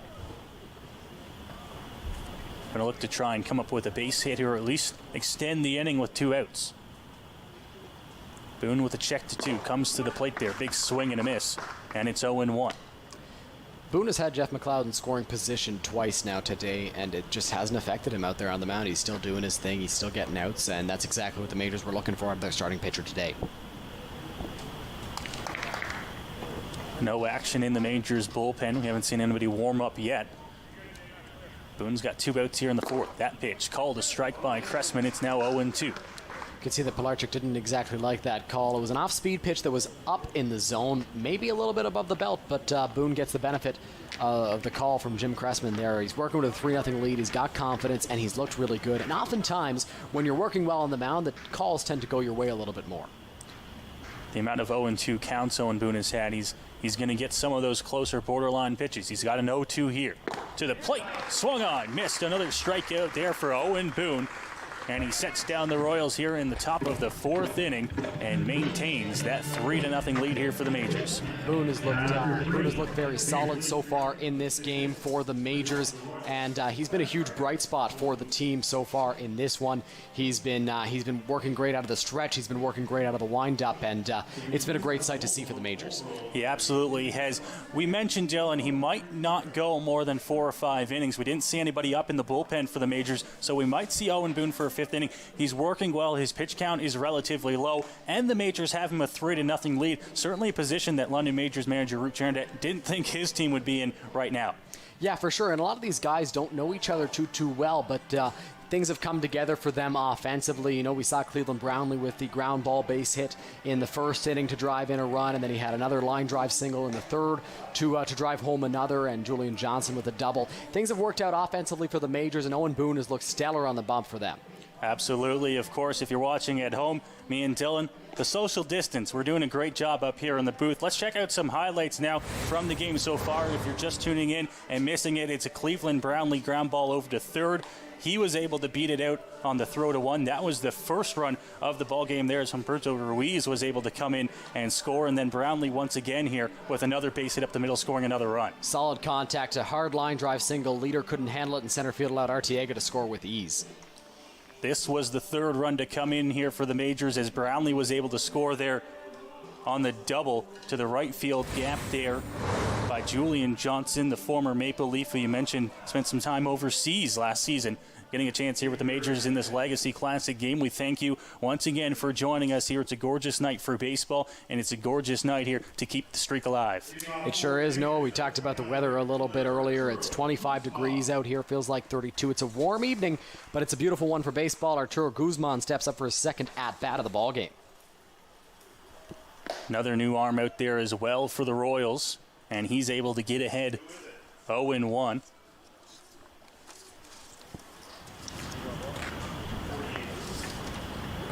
Sam Worthen out there working for Guelph. That pitch just going to miss outside there. Worthen thought he might have got the edge of the plate. Pardon me, it's 1-1. Yeah, the first pitch was a called strike from Worthen. Now he is back at even 1-1. Guzman at the plate here for the Majors. Big looping off-speed pitch is going to miss up in the zone there. Didn't quite break enough there. And Worthen now 2-1. Yeah, and I think the Guelph Royals stacked up their roster with a lot of pitchers because they might have a lot of one-inning guys going in this game. Something to watch for tonight. That one just out there in front of Worthen on the mound. Has to come up with a strong throw over to 1 in time. He does. And he gets Guzman there for the first out here of the bottom of the 4th inning. A nice play there by Sam Worthen. Guzman didn't make great contact with that pitch. Worthen got off the mound barehanded at Guzman, has decent speed, so he had to fire a strike over to first. That's exactly what he did. Threw it over to Darren Shred to get it. Of course, the righty out there, junior call-up from the Guelph Silver Creeks. We've been told, Dylan, we can expect him to throw maybe 1 inning max, and he's off to a good start here in the bottom of 4.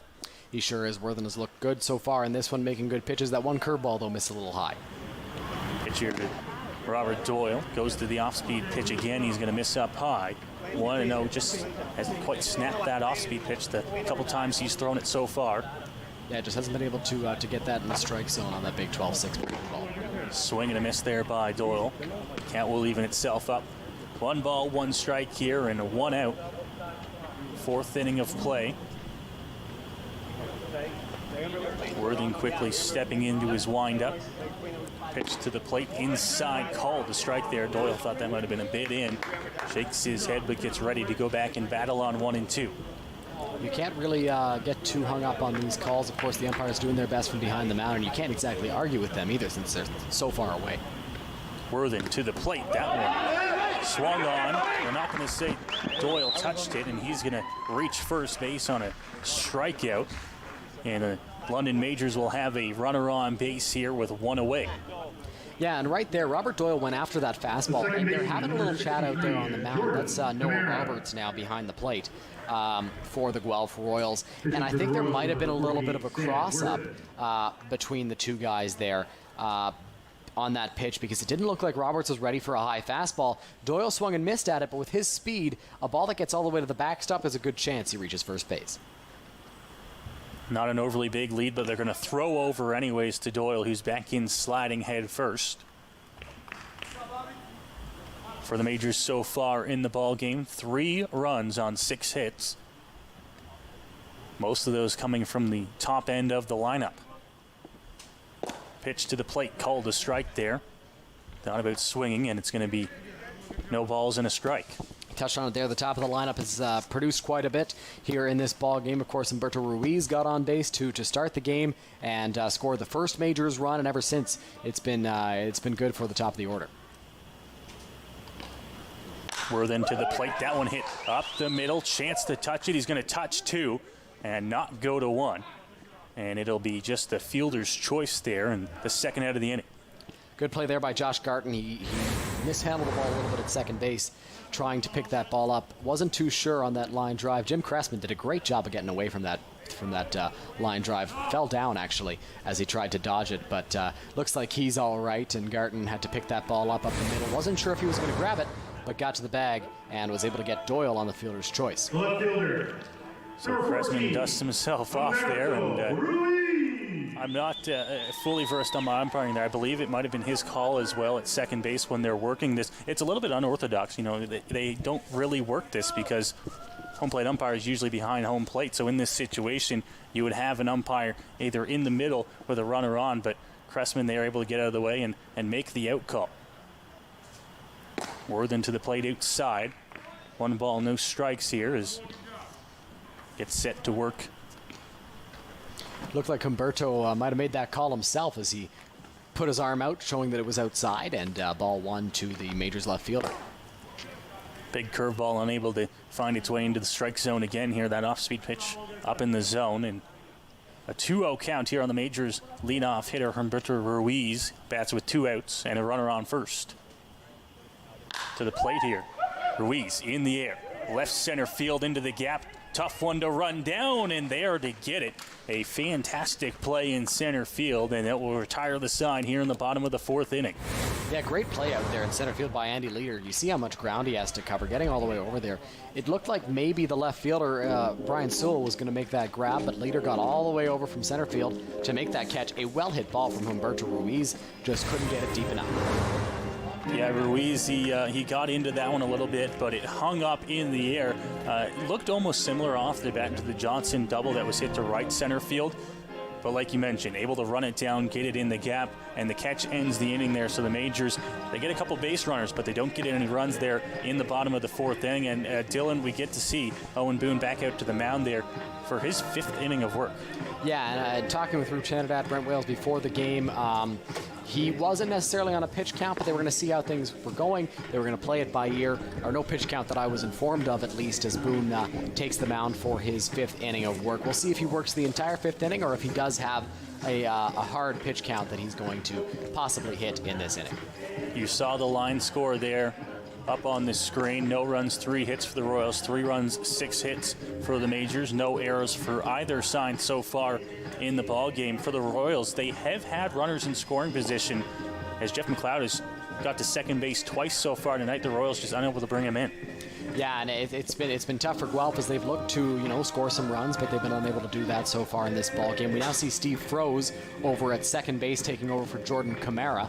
Evan Britt over at third. Doesn't look like any more defensive changes for the Majors out there. Just Froese over at second base. We're through 4 innings of baseball here at Labatt Park. We once again thank you for tuning in wherever you are watching from. Rogers TV online, Rogers TV in the many communities showing this game, and of course on the London Majors YouTube channel. Majors right now out in front to a 3-0 lead. They scored runs in the first inning, 1 run, and then a pair of runs in the bottom of the third inning. That's how they have their 3, and a nice 3-0 lead, which is exactly how you want to start the night if you're the London Majors. It definitely is, Noah. The Legacy Classic, you want to put on a good showing for the limited number of people that are here, but also the London Majors fans watching at home, which there are plenty of, and I don't think you could have a better start for the Majors than what they've had so far. Boone set to work here in his 5th inning of work. Top of 5 we go here at Labatt Park as the sun fully set, the night sky upon us, and the lights on at the Forks of the Thames, 0-1. This is Noah Roberts at the dish. He came in behind the plate and now gets his first plate appearance of the ball game. Pitch from Boone. That one's going to grab the outer edge, and yet another 0-2 count here for the London Majors right-hander. You know, we weren't too sure how this ball game was going to go, but it's been a pretty fast-paced ball game. It's the 5th inning. We're already in the 5th at 9 o'clock. 0-2. That one fouled off down the third base line. It will get out of play, so another life there and another 0-2 pitch here to Roberts.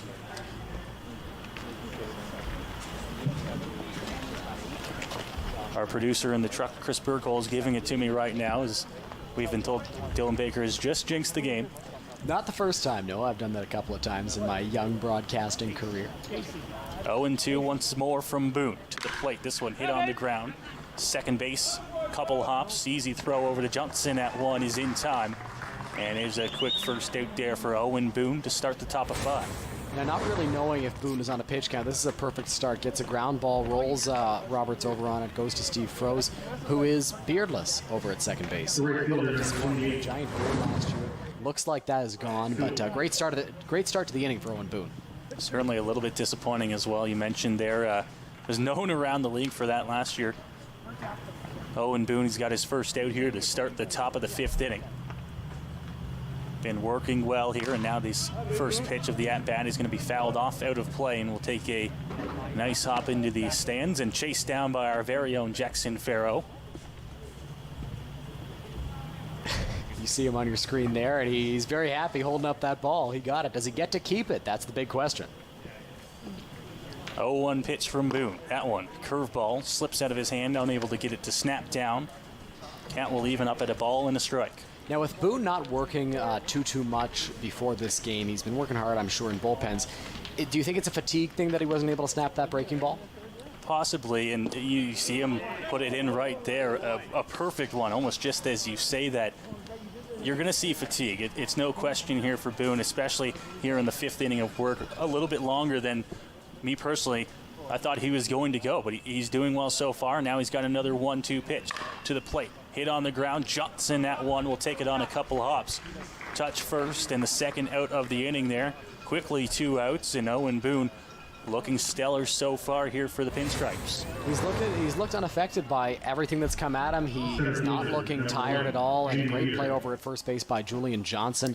Boone now at 75 pitches in this ball game. He has thrown 54 of them for strikes. That's a 72% strike percentage. He's done a great job in this ball game, as now he has to deal with the top of the order for the 3rd time, Andy Leader. And in this 3rd trip around the order, it's likely the end of the road for Owen Boone's night, but we'll see what happens. A few arms down in the Majors bullpen, looking ready, but that one's there for a strike. 0-1. He just keeps on throwing those first pitch strikes. It's been incredible so far, Noah. I mean, Boone has looked fantastic, and for a guy that we weren't sure how much he was working in the time off, he's looked stellar. Off speed swung on, fouled off down the third base line. It's one thing to have a good fastball when you come into these games that are one-offs, but to have the off-speed stuff that Boone has had tonight, it's been very impressive for me, and it's led to a success so far, because I don't think anyone really expected him to be so good with the off-speed in this ball game. 2 outs in the inning, an 0-2 count here on Andy Leader. Pitch from Boone to the plate. That one fought off. Right center field, chasing it down. That one's going to get into the gap. Leader will take a big turn and go to 2. Stumbles a little bit, throw to 2. Not in time, as Leader there with the slide will be in with a double. 2 out. great contact there by Andy Leader. And for a second, I was wondering if Arturo Guzman was going to be able to make the grab. Leader, a very fast guy, the usual center fielder or outfielder, at least for the Kitchener Panthers. You see him stumble around first, and that's when you thought maybe the Majors had a shot at getting him at second base. A throw in the dirt from Steve Froese on the relay. Great scoop by Carlos Arteaga at second base. Unfortunately for London, unable to make that play as we see time called on the field. We try to figure things out. What's going on here, but that brings up Connor Morrow to the plate. He's 1 for 1, a walk and a single in the ball game. Morrow's third at bat here of the ball game in the top of the 5th inning, 2 outs. Boone with a quick look to 2 comes to the plate, and a big cut there from the Guelph Royals shortstop Connor Morrow. It's 0-1. Morrow's got good power for a shortstop. I mean, he's able to drive the ball out of the ballpark if he connects to the pitch, so don't be surprised if he takes those big hacks.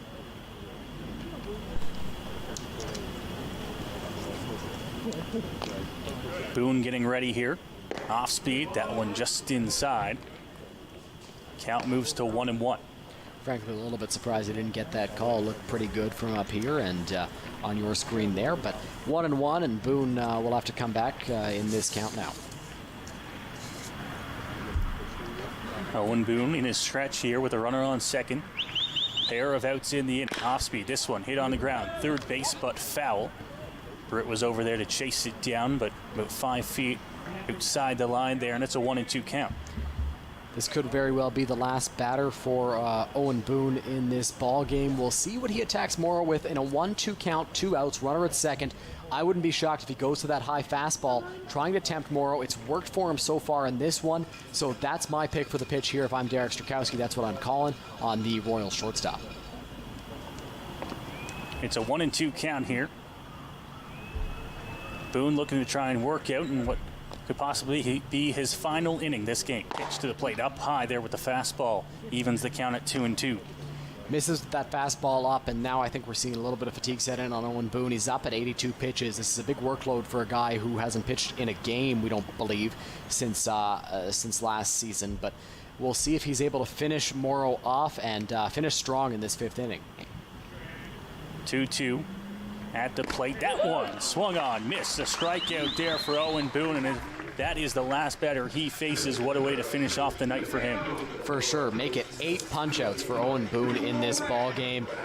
He was the definition of fantastic if his night is indeed over. We see Rube Channerdat talking to him there. No real indication so far on the field, but we'll see what happens. A conversation there. Brent Wales, Rube Channerdat. Boone has looked fantastic. Walked 1 over 5 innings. Struck out 8 so far. One thing I wanted to take a look at now is his first pitch strike percentage. 65% on those first pitch strikes. He's looked great. He's got a FIP of 0.5, and it looks like the night for Owen Boone is complete. So Owen Boone, a fantastic performance here in the Legacy Classic. Royals shutout so far through 5. As the Majors get set to bat here. Dylan, a look inside the new London Majors dugout. If you've been to Labatt Park before, you'll know that is new. Is some investments put in by the city there, some work that they did during the time that they got during COVID, as they put in those new dugouts, some new railings, extended the dugouts out forward. If you've watched the game here in the past, players would generally work their way slowly out towards the grass. So by putting that in there, it allows the umpires to actually enforce the players getting in the dugout.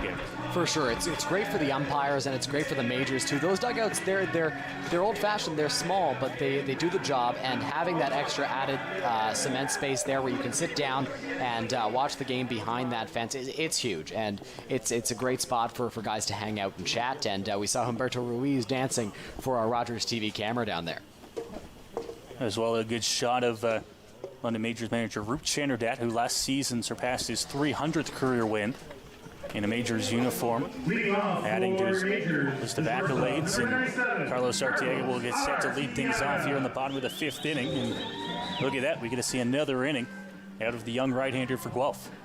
Yeah, we do. We get to see another inning for Sam Worthen, and we weren't sure if we were going to see 1 inning out of him or 2. Looks like he's getting a second. First pitch is going to be there for a strike on Arteaga. He's ahead 0-1. Looks like the Royals are just starting to loosen up a pitcher to come in for Worthen, meaning this inning is his if he's able to finish it off. Quickly checks in for the sign on his No balls, 1 strike pitch. That one, a good off-speed, gets Arteaga swinging, and he's got himself an 0-2 count. Worthen started Carlos with the fastball, came back with the off-speed, and he was off balance on that pitch. 0-2, we'll see if he goes back to the fastball, goes fastball, change-up, fastball, or doubles up on the pitch that Arteaga missed. 0-2 pitch. Arteaga waiting. That one just outside from Worthen. 1 ball, 2 strikes here. Leadoff batter in the bottom of the 5th inning is the London Majors shortstop Carlos Arteaga. Arteaga, top of the order bat, hit leadoff quite often for the Majors last season. This one just inside. They'll appeal down, and Steve Cochran says he doesn't go around there on the appeal. 2-2. Yeah, it looked like Carlos might have gone around, but according to Steve Cochran over at first base, he was able to stay back on that pitch, and a bit of a tough one from Sam Worthen. And right there, he switched up his delivery a little bit to try and mess with Carlos' timing. He hesitated a little bit with that leg up in the air, and didn't quite work out for him as he missed up and in. 2-2, Worthen, big leg kick to the plate. Arteaga gets a barrel on it into center field, chasing it down and making the grab for the first out of the inning. Yeah, right there, Carlos lines that one into center field. Andy Leader was right there to make the catch. You see, he gets good wood on that baseball, cutting away from him. Didn't cut as far as I'm sure Worthen would have liked, but no problem for Leader out there in center field. Eric Strakowski will come to the plate here. Got a base hit his last time up, and then was thrown out trying to go to third on the base hit by Brownlee. That one outside. 1-0. Looked like an off-speed pitch to start out Strakowski, and for a guy who hasn't played in a ball game in a long time, he has not missed a beat. He's looking very good out there for the Majors. 1-0 delivery from Worthen. Strakowski in the gap, right center. This one's going to get down, cut off in center field. Strakowski will look 2, but he's going to hold his horses there and go back to 1 with a base hit there, his second hit of the ball game. And just as I say that he's been looking good, he lines one into the right center field gap. Now right there, Jeff McLeod trying to get to that ball, but Andy Leader's got so much speed that he was able to cut that ball off. And a line drive into the gap, you typically think double, but with the speed of Leader, he was able to cut it off and hold Strakowski to a single. So Cleveland Brownlee, who's been a run producer so far in this Legacy Classic for the Majors, will get a chance here with Strakowski on first base and just 1 out here in the inning. Cleveland's come up twice with runners in scoring position, which is exactly what you want from your top-of-the-order guys. Here he's got Strakowski over at first base. Nobody in scoring position, but Cleve can drive him home in a number of ways. Worthen to the plate here. Brownlee in the air to left field. It's going to hang up there, and the catch will be made as he just got that one off the end of the bat. And it's a quick second out there as Brownlee's down on the first pitch. Cleveland was early on that pitch, and he flew out to Connor Humphrey out in left field right there. McLeod is over in right, of course, and it looks like Sewell is out of the game. But yeah, so Julian Johnson steps up to the plate after Cleveland flies out on that off-speed pitch. Did look like he was looking for it, and a little flare. Worthen with a pair of outs here. First pitch there is going to be low. 1 ball, no strike. Just a runner on first base, Strakowski. Royals looking to try and get this game to the 6th inning. That's a big swing and a miss there. Count even at 1-1. Looked like Julian Johnson was trying to do some damage with that pitch, but I think it dove on him and he wasn't expecting it, and he actually sort of checked his swing, tried to do something with that, but couldn't quite do it. 1-1 here to Johnson. Worthen's pitch, that one just outside.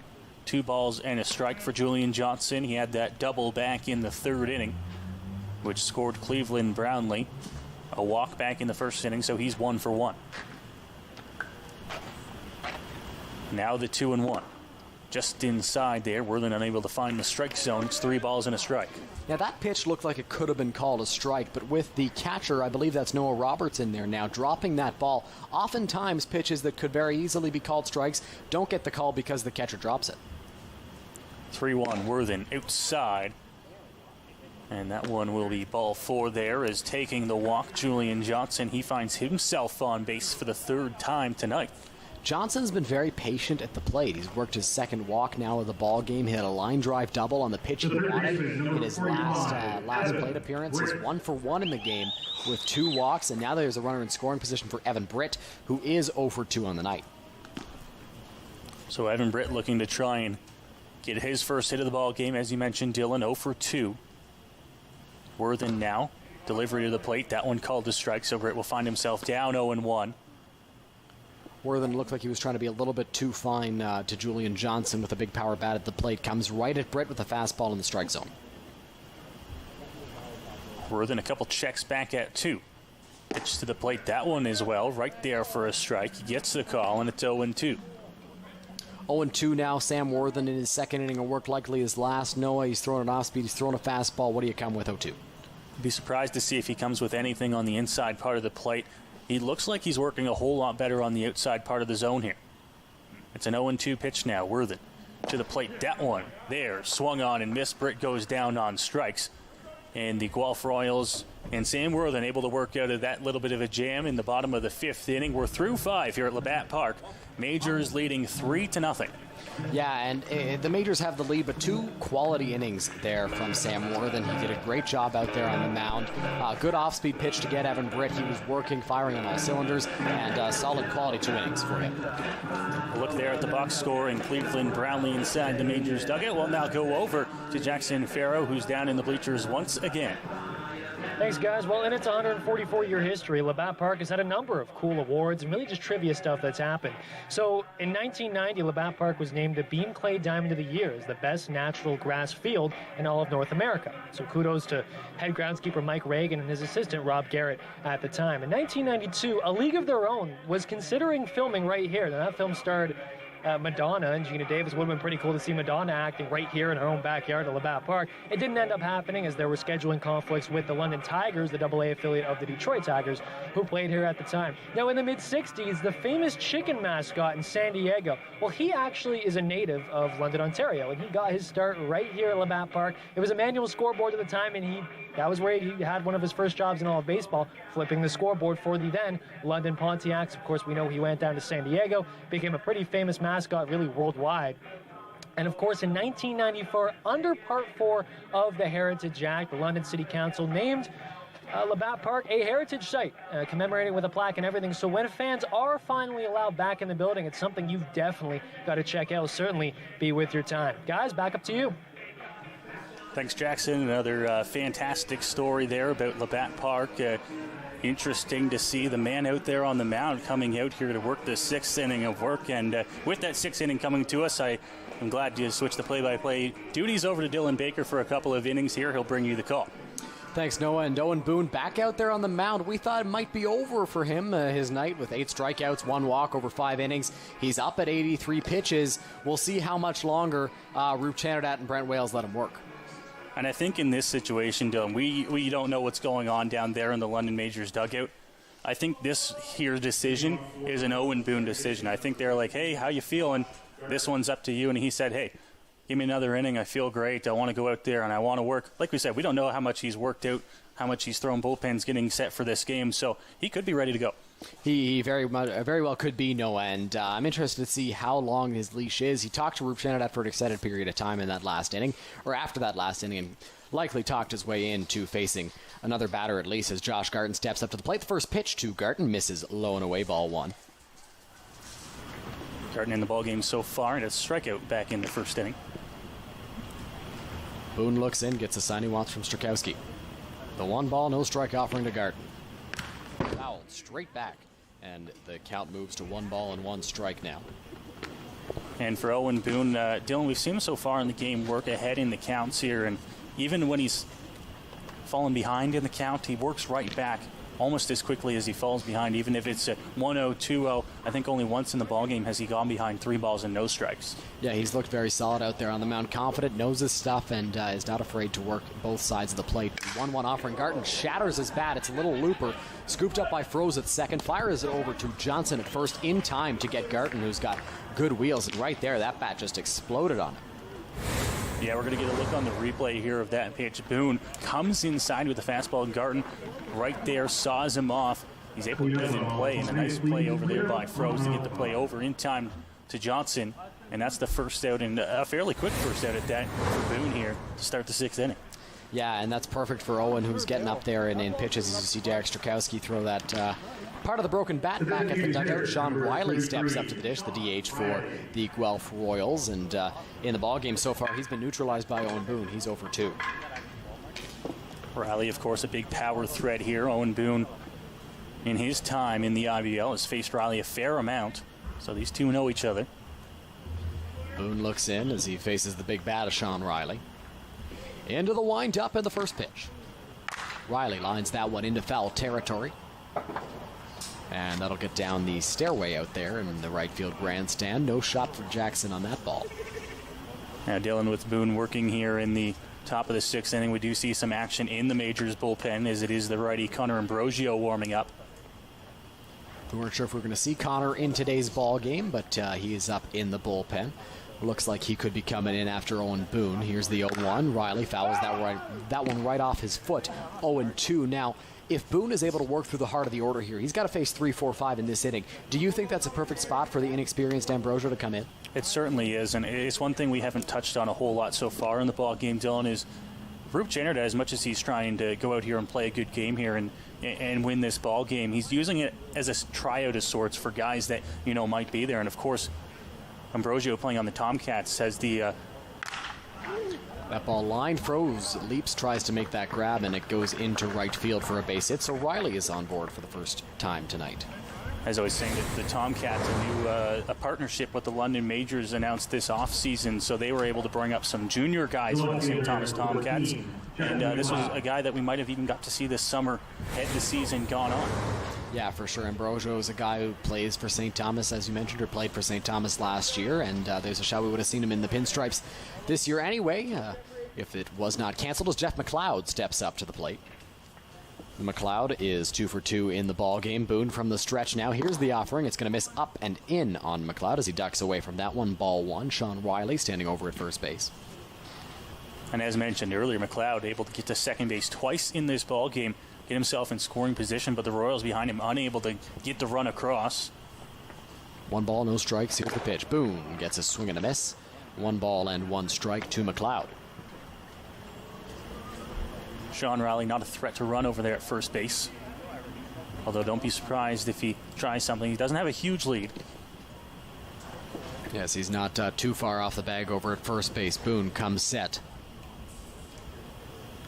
Holds a little longer, and the 1-1 home to McLeod. Swing and a miss. Looked like he might have gone off speed there, Noah.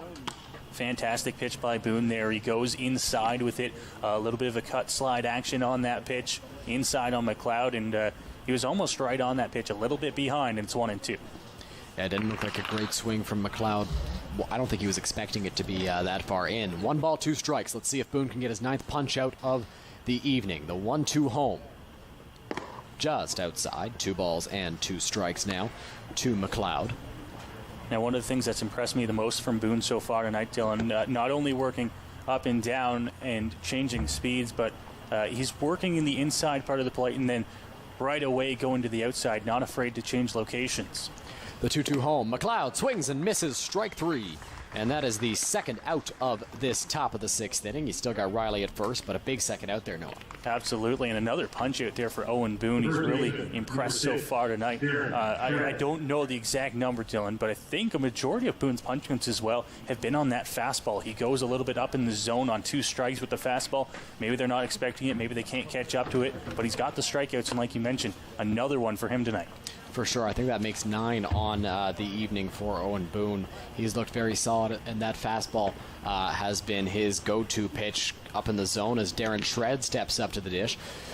2 outs, and he hits that one on the ground right back to Owen Boone. Flips it over to first, and a good scoop by Julian Johnson for the 3rd out in this inning. Now Noah Boone has looked solid through 6. I don't think he can talk his way into one more frame, but a great night for him. Absolutely. Owen Boone, a fantastic night there for him. We didn't think he was coming out there for that inning as well, though, so I won't rule out Owen Boone pitching another inning, although I think it's getting a little bit far along in the ballgame for him to still be out there. His pitch count's certainly got to be up there as well. But it's such a fantastic night for Owen Boone out there on the mound. great job working ahead in counts. He mentioned he was 65% first pitch strikes. Another strikeout for him there in that inning, and another great inning for Owen Boone. It sure was. He got punch out in that inning. That makes it 9 on the evening. He's looked great. And Sam Worthen back out there for a third frame, Noah. We weren't sure if he was going to come out for a second inning, let alone a third. What do you think has been the key for Worthen to neutralizing the majors? He's done a good job so far at working his off-speed pitch. It's funny because we were talking in the first inning that he pitched.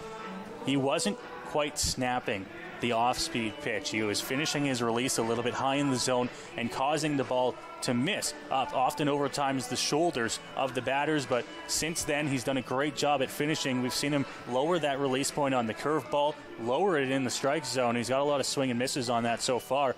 I'm honestly a little bit surprised that he's managed to work his way out here for a third inning of work, because right here in our notes that we worked so hard on pregame, expected to only throw one inning. He's done a great job, though, so far tonight. He sure has. 29 pitches through 2 innings, and obviously the Major League average is right around 15 pitches per inning, so he's hovering around there as well. It's been a great outing so far for Sam Worthen, and if you're Guelph, I mean, why not throw him back out there? He's pitched very well so far in this ball game. They do have action in the bullpen in right field. So we'll see if maybe Worthen gets into trouble, has a long at-bat against somebody, and maybe he gets taken out there as Arturo Guzman steps up to the dish. He is 0 for 2 in the ball game today. Guzman to the plate, as you mentioned, so far in the ball game, looking to try and find his way on base. The first pitch from Sam Worthen, a little too much bite on that off-speed pitch, and the dirt gets by the catcher, Noah Roberts, and it's ball 1 to Arturo. If I'm a pitching coach out there, Dylan, I'd rather have him throw that off-speed pitch than have one left up in the zone. He's done a lot better of a job at that in his second and now his third inning of work. For sure, and especially in a crucial spot late in the game, you don't want to leave anything hanging. As the 1-0 to Guzman inside, they're not going to check for a swing. It's ball 2, 2 balls and no strikes to the Majors right fielder. Guzman has looked so good so far. I mean, he hasn't got a hit or got on base yet, but he's been manning the outfield well so far for the Majors. Pitch, Guzman on the ground to second base. It'll be Garten over there. Bobbles, it has some trouble. Throw on to first. In time. A great stretch over there by Darren Shred, the first baseman, and it just does get Arturo Guzman. Guzman hustled that one out, and we get another look at it here. There's the bobble. Quick recovery and throw in time to one there, and a little bit of a groan from the few home supporters here. Here's another look slowing it down, and I do think they just got him by half a step there. Good job by our replay team in the truck to slow that one down for us. Yeah, great look at that out there, and it was a very close play as Robert Doyle steps up to the plate, also with some wheels. The first pitch from Worthen. Doyle checks his swing, takes low and inside, ball 1. For Guzman there, very quick down the line, almost beat that one out, and it just shows that even at second base, you can't really afford to bobble on some guys in this league. For sure, as that one is popped foul. Guzman, you know what, it's his first time in the IBL, but he got down the line very well. He's trying to make a good first impression, I'm sure, on Rup Chenadat, the Majors coaching staff, because he'd love to, play in London, I'm sure, in the future, potentially, as it's a great ball game, but leaving a good first impression, hustling out every ball he has hit so far in this one. The count is 1-1 on Doyle. Worthen into his delivery, and that's going to miss up high just above the belt on Robert. 2 balls and 1 strike now. For Doyle, Doyle so far tonight, he has reached base, although that was on a strikeout back in the 4th inning. The 2-1, that's going to catch the knees of Robert Doyle, and it'll be 2 balls and 2 strikes. Great job to work back in there. The amount of off-speed pitches we've been seeing from Worthen so far tonight, up over 50%, I'd have to imagine. He's got another 2-2 count. Very confident in his off-speed stuff. The 2-2 to Doyle on the ground, and it's a foul ball. I believe that hit the plate, and then it rolled foul to confirm our theory. Doyle there wasn't hustling out of the box, so he knew it right away. That one's a little bit tougher to call. As we mentioned, home plate umpire Jim Cressman is actually situated behind the pitcher's mound there, calling the balls and strikes as part of the protocols put in place here to keep everyone safe. Yes, he is. The 2-2 to Doyle. That's in the dirt. Good take there. And the count moves to full now on 3-2. If you're Robert Doyle, what do you think you can expect from Worthen on 3-2? Well, we've seen a lot of the off-speed pitches so far, but on 3 and 2, Worthington's going to probably go with whatever pitch he's feeling the most confident. Just try and get it across here. You've got to keep in mind, you're in the bottom of the order. Pitch to Doyle, hard ground ball. Garton makes a sliding stop, isn't able to field it cleanly. Throw to first, no throw, as Doyle beats it out on what should be an infield single. Yeah, great play over there at second to knock it down, but Doyle with just too much speed getting down the first base line, able to beat that one out, and is going to look here on the replay. I don't think they're going to get him. Probably a good idea to hold on to that one as Doyle speedy down the line, and why not risk it? Don't throw it away. Hold on to that one and just deal with the runner at first base. For sure. Smart play there by Garton not to throw that ball, potentially risk throwing it away, as you mentioned. Steve Froese steps up to the plate. 1 out in the inning. Froese, this is his first at-bat since coming into the ballgame as a defensive replacement, and we can confirm that he has no beard. Disappointing for guys that were around the IBL last year, as it's a called ball one there to Steve. Froese came in for Camara, defensive replacement as you mentioned, now getting a chance to swing the bat. The pitch, Froese fouls that one off. 1 ball and 1 strike now. Steve Froese, of course, a fixture in the Majors lineup in the earlier part of the decade, and then made his return to the London Majors pinstripes last year. Of course, as you mentioned, sporting that big bushy beard. 22 hits last year for Steve Froese. 1 ball, 1 strike to the Majors second baseman. Doyle at first is running on the pitch. Froese swings, misses it. That's a foul tip. The throw down, not in time. Doyle beats that. Looked like Cressman called a foul tip, but Doyle's safe at second on the stolen base. 1 and 2 count there as Doyle, as you mentioned, speedy. He used the speed to get on base and then the throw down. If it's on the right side of the bank, they might have a chance at Doyle, but he's in there safely with a stolen base with 1 away. 1 ball, 2 strikes the count. Doyle now in scoring position for Steve Froese. Here's the pitch. Inside and low. 2 balls and 2 strikes. To number 28 in the pinstripes.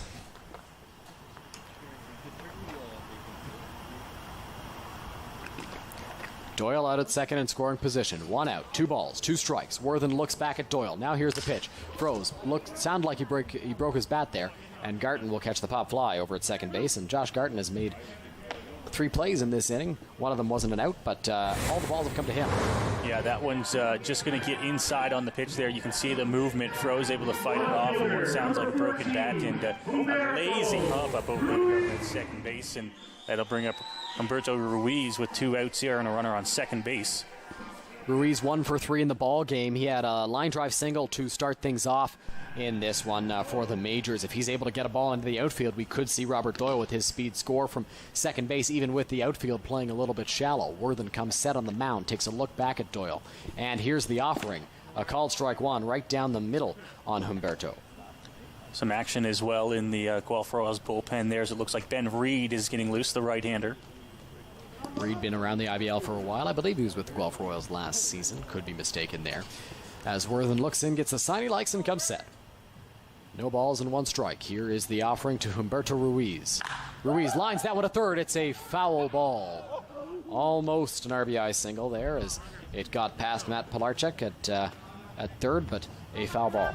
Great job by Ruiz to stay on that pitch. He drove it down the line, but just hooking a little bit too much goes foul off to the third base side here. Now he's really got to work down 0-2 against Sam Worthen, who's in his third inning of work here, and looks like that off-speed pitch still working for him. It certainly has. Noah up at 46 pitches now is Worthen. He started the inning at 29.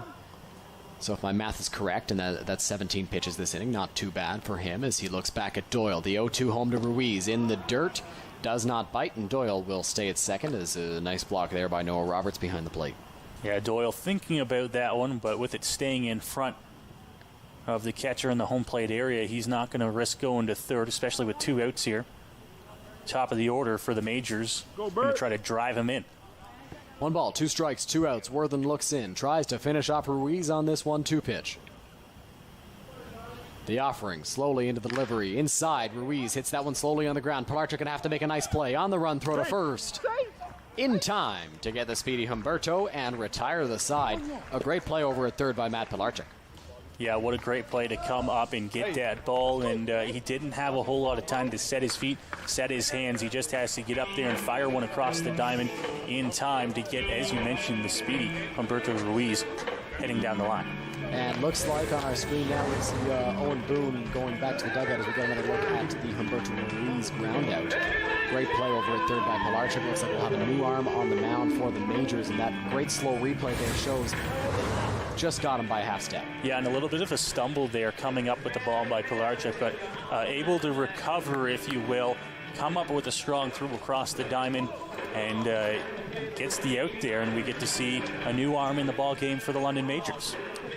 Yes, and that is Connor Ambrosio, who was added to the roster today, and looks like a little bit of nervousness on the mound for Connor as he threw that one to the backstop on the first pitch. We've chatted about encouraging him, but Owen Boone, 95 pitches, definition of dominance tonight. Absolutely, a fantastic job by him in the ball game tonight, and there's your look at the right-hander Connor Ambrosio, London, Ontario native, and a two-time national champion with the London Badgers, played for the Tomcats and Brock University. A fantastic young right-hander who's played, like I mentioned, at Brock with a few guys on this London Majors roster last year. Yeah, he played on the same team as Matt Balkwell, Spencer Bach, just to name a couple that were on that Brock team. Now, Noah, you're a former national champion, if I'm not mistaken. How tough is it to win a national championship at the midget level like Ambrosio did? And he did it twice. Yeah, I didn't win a national championship at the midget level. I did win a national invitational at the college level. What Ambrosio did, and I had a chance actually to call the first national championship at Labatt Park here. The Badgers hosted that one. It's really impressive what they did. They got in as the host team there, but they certainly showed that they were one of the better teams in that tournament. And then they went back the next year and they won it back-to-back. They did a fantastic job, and Ambrosio, a big part of that team, will get to see his first action in the pinstripes here as he gets set to work the top of the seventh inning. Now, couldn't have been a more perfect scenario for Ambrosio, facing 7, 8, and 9 as James Smybert comes off the bench to face Ambrosio. It'll be the first batter Connor faces in a London Majors uniform. Into the windup he goes, and the pitch. That's a ball missing up high. Now, Ambrosio out of the bullpen. We've seen a lot more relievers go to the stretch. He's still working out of the windup, though. Absolutely, and I think that comes from a little bit of what he's done in the past. You know, he's been a starter before. Has worked out of the pen, though, and he'll go from the full windup here, as some guys do nowadays. Yeah, as that one is fouled off there by Smybert, and usually relievers with a starting pitching background in the minor leagues will still use that wind-up, but a lot of relievers now just go from the stretch. Absolutely, and you might see some guys get a little bit more comfortable, and some guys will even start in the windup and then change it up and go to the stretch if they feel like that's going to be more comfortable for them in any given ball game here. I think Ambrosio, and I know him, I've seen him pitch many times before, he's a guy that's going to start in the windup almost every single time when there's no one on base. The 1-1, that's going to miss up and away, and Derek Strakowski behind the plate for Connor. You got to wonder how much do they know each other, because Ambrosio's a late addition to this Majors roster, and Strakowski, of course, hasn't been with the team since 2014, so we'll see how well they fare together as that pitch misses up high, I'm going to guess. Count moves to 3-1. Yeah, 3-1 count now here for Ambrosio, who's just trying to settle in here and find that pitch across the plate. That pitch is fouled straight back at the screen by Smybert. And count moves to full now, 3 balls and 2 strikes. Yeah, for Smybert, as you mentioned, he's just coming into the game here for the Royals, and a lefty bat we get to see. He's worked it to a full count. 5 pitches into his Majors debut. The 3-2 is on its way from Connor Ambrosio. The pitch on the ground towards first base, but that one is going to get foul. Count will remain full to Smybert, the left-handed hitter. Yeah, one thing that's really impressed me as well tonight, Dylan, is the play over there at first base by Julian Johnson. He's done a fantastic job at fielding his position. He's made a few nice grabs over there as well, and I think he's really impressed today. He sure has. I think this is awesome for the Majors to see Johnson play so well at first base. Great off-speed pitch there from Ambrosio, and he sets down Smybert there. His strikeout in his first appearance as a London Major. Yeah, he goes to the off-speed pitch there, brings it inside actually on Smybert, the lefty, and that breaking ball by a right-hander is going to break inside to him there. Great movement on that pitch, and he's got his first out here in his first inning of work, top of the 7th. Great way to get your first out as Noah Roberts steps up to the plate. Roberts swings and misses at that pitch. No balls and 1 strike. Ambrosio looking solid so far in his majors debut. Top of the 7th inning at Labatt Park. 0-1 the count with 1 out. The pitch to Roberts on its way. In the dirt there, ball 1. Not too tempting for the Guelph catcher. That one missing low as well, and Ambrosio, he's gone to that off-speed pitch a few times there. As you mentioned, he got the strikeout with it last time. See if he works with the fastball a little bit here at 1-1. Looked like the fastball there, but just missed up and away. 2 balls and 1 strike now to Roberts. And James Smybert, who came in as a pinch hitter for Matt Pilarczyk, is listed to us as a third baseman, so a perfect fit there. Pilarczyk was over at third. Smybert should slot right in there as that pitch gets the zone. It's 2 balls and 2 strikes now to Noah Roberts. Yeah, that's the fastball Ambrosio wanted, I think, on the last pitch as he brings that one in a little bit more there on Noah Roberts. Gets it to 2-2. 2-2 off speed. Looks like it's on its way, and a beautiful pitch there from Ambrosio gets the strikeout. So 2 up, 2 down, 2 strikeouts for Connor Ambrosio in his IBL debut. Yeah, fantastic job there, settling in by the young right-hander. It's something you don't see a whole lot. These guys, they work in, and it only takes them a few pitches to get it settled in. Sometimes it takes guys a few batters. I think he's realized he can work that off-speed, he can work that fastball, and if he works well off those 2 pitches, he can get some swings and misses. That pitch is a called strike 1, and good on Derek Strakowski, the catcher, calling that off-speed pitch on 2-2. You know, it's not necessarily always an off-speed count, but showing confidence in Ambrosio's off-speed stuff. That pitch is on the ground to second base. Froze gets a tough hop, picks it up, fires it over to first, and he had trouble getting it out of his glove, and Humphrey is going to reach over at first base. We'll see what this one has scored. Yeah, this is just a tough one here. Watch on the replay. Couple bounces over to Froze at second, and then it takes that high hop right at the end. And instead of going down to pick it up with his bare hand and reach across his body, goes with the glove. And that's, I think, where he loses that ball. And with a speedy guy coming down the line, you can't afford to do that. And it's going to be I believe, scored an error there. Yes, that will be an error charged to Steve Froze, and couldn't afford to waste any time with that speedy runner charging down the line, as now Ambrosio will have to deal with the top of this Guelph order. Quick pickoff move over to first base. Humphrey is back safely there.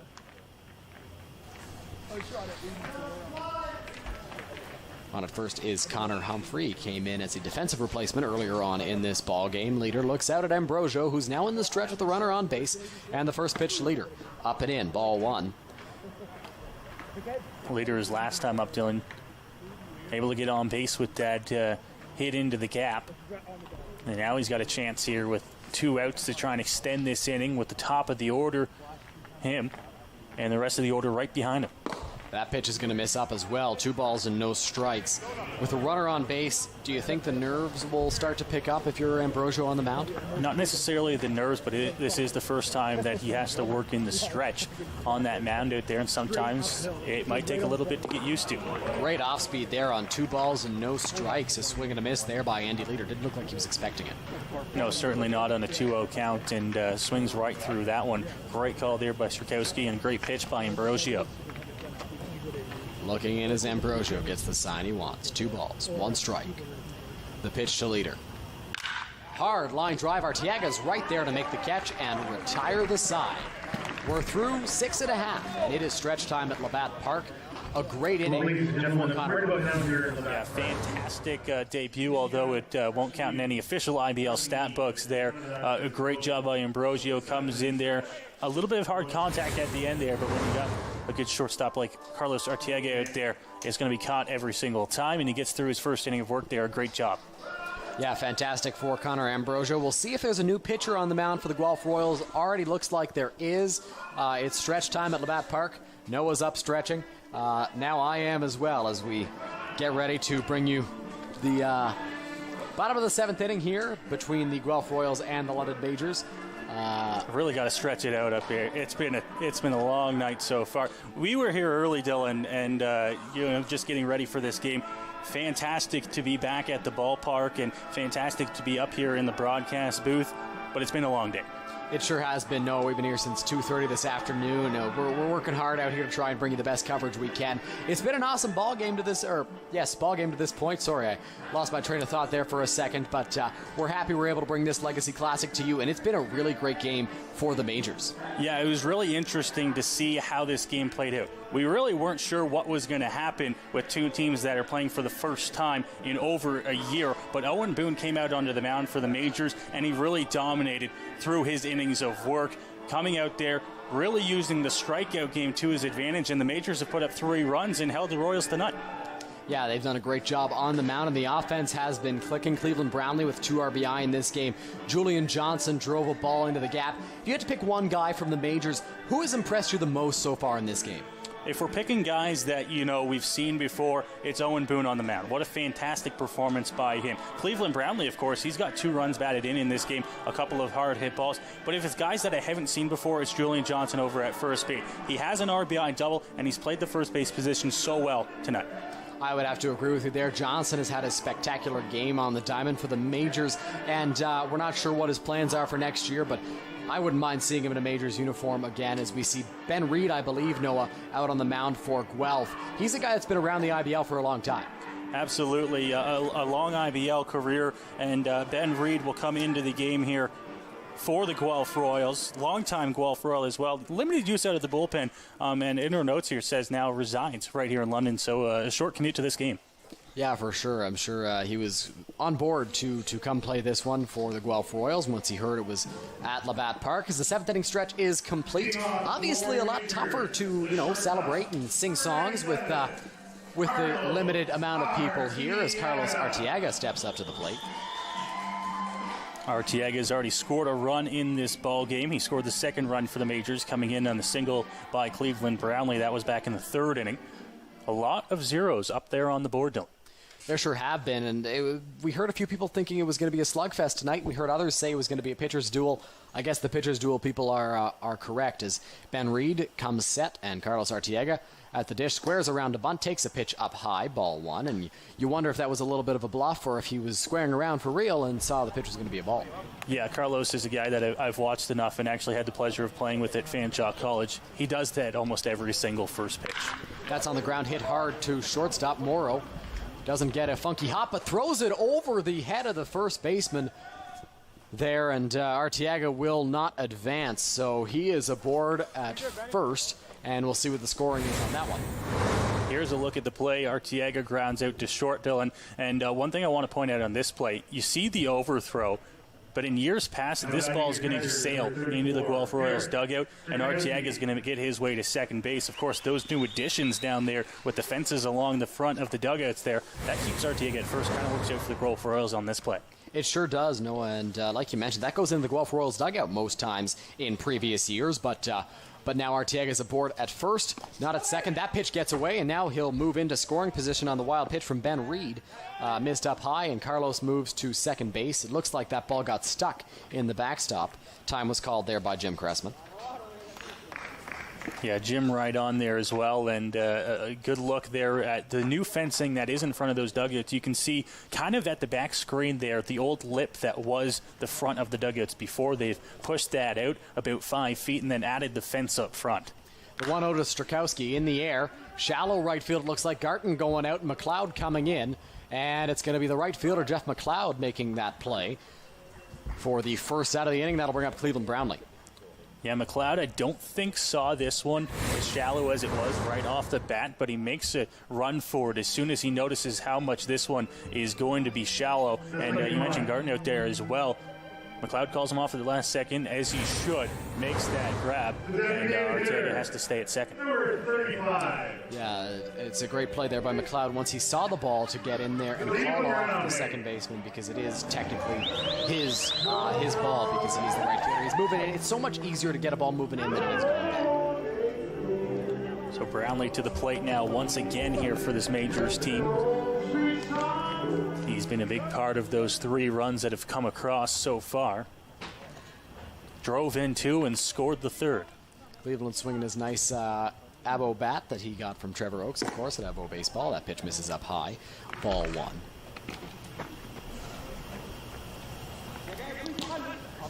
Ben Reed out there on the mound facing Cleveland for the first time this season, and the only time this season more than likely. They faced each other in the past as Ben has been around the league for a while. The 1-0 to Cleveland. In the dirt, Arteaga thinks about moving up, stays back as that one was corralled by Noah Roberts behind the plate. Yeah, that one just missing lows. You got to look at Arteaga out there. One of the most aggressive guys on the base pass. He's not afraid to go to 3 on that ball if it even gets a little bit away from the catcher. With his speed, why not be aggressive? 2-0, Cleveland getting set at the plate and hits that one in the air, just got under it. It's in foul territory. That'll be Smybert over there, who will make the catch for the second out of the inning. Yeah, you mentioned Brownlee just getting underneath that pitch and pops it up over to the third base side. That'll retire Brownlee. Here's a look at it. Just a little bit long on the swing there for Cleveland, but if he barrels that one up, we've seen him do it before, that one can sail out of here. But great job there and a great second out for the man on the mound, and he's an out away from working through the 7th. For sure, and with a guy like Cleveland at the plate, you've really got to be careful if you're on the mound, because a 2-0 pitch is a fastball count, and Cleveland didn't get the pitch he was looking for there. The pitch to Julian Johnson out there at the plate is swung on and missed. No balls and 1 strike. Johnson is 1 for 1 tonight, Dylan. Walked a couple of times and an RBI double. Majors will be looking for him to score this run from second base with 2 outs. The 0-1 is just off the plate outside as Reed doesn't get the call from Cressman. 1 ball, 1 strike. Not bad location on that one, and I'll be the first to admit if I'm Reed, I want that call from Cressman, but he doesn't budge on the outer edge, and it's 1-1.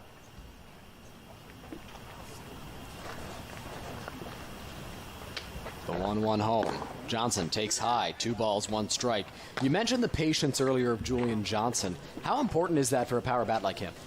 Oh, it's the most important thing, I think, of being a power bat in the lineup is patience. You got to wait for your pitch, and a lot of times these guys are going to make mistakes. You got to be there when it happens. Ball 3, 3 balls, 1 strike now to Julian Johnson. Big hitters count for Johnson. You know he's got the green light out there if he gets a pitch in the zone he likes. Coming set is Reed on the mound. The 3-1. Johnson hits that one hard on the ground, but foul. A little bit ahead of that pitch, Noah.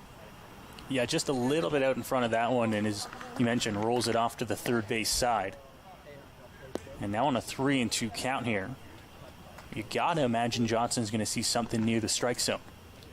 More than likely he will, as Reed looks to retire the side.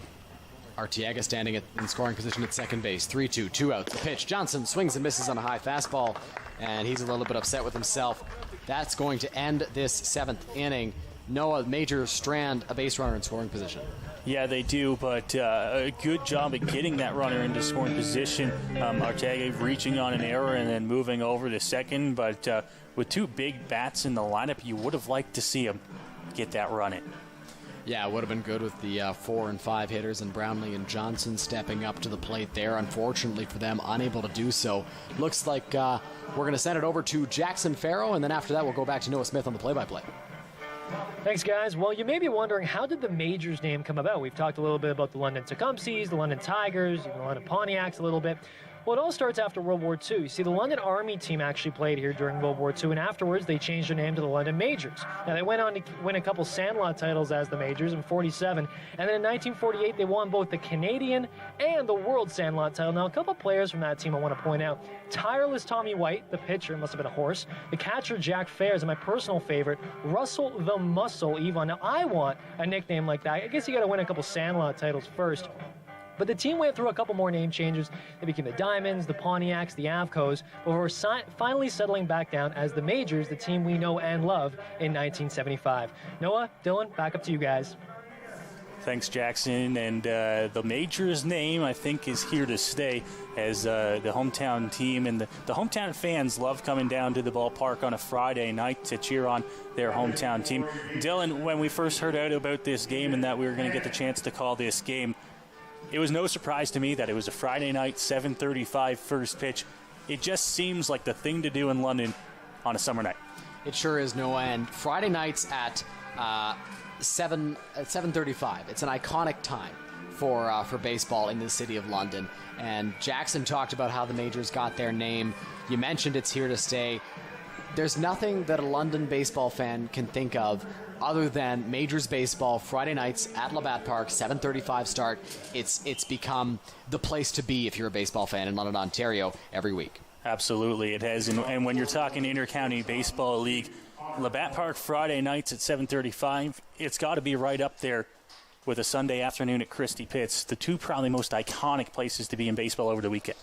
For sure, of course. In Toronto, they got those games the Sunday afternoons. No, you and I didn't really get to go out there too much last season, but they got the Bushmen out there. They've got plenty of rowdy fans at the Pits in Toronto. So Friday nights at Labatt and Sundays at the Pits are two iconic times in the IBL. First pitch is going to be inside there, and miss for ball one as we're back underway here. Top of the 8th inning here at Labatt Memorial Park on a gorgeous Friday evening. It's cooled down a little bit, but still holding on to some of that temperature here as we work into the later part of the ball game. 1-0. This one's hit in the air, left field. Going to have to chase this one down as it works toward the line, and there to make the grab for the first out here of the top of the 8th. Good play there by Humberto Ruiz, and we've seen him use his speed to his advantage so far on little pop flies, because the Majors pitching has done a great job of keeping these Guelph hitters off balance. Ruiz goes and makes that catch there. We see a new pitcher on the mound for the Majors in Aiden Hannon. Hannon attended Siena Heights University, where he posted a .363 ERA in 2018. Last year, the Ancaster, Ontario native made the occasional start, but was mainly used as a reliever with the Majors, posting 15 strikeouts in 17 innings pitched. Hard hit over to one. Johnson able to get a glove on it, and what a play there as he steps on one for the out.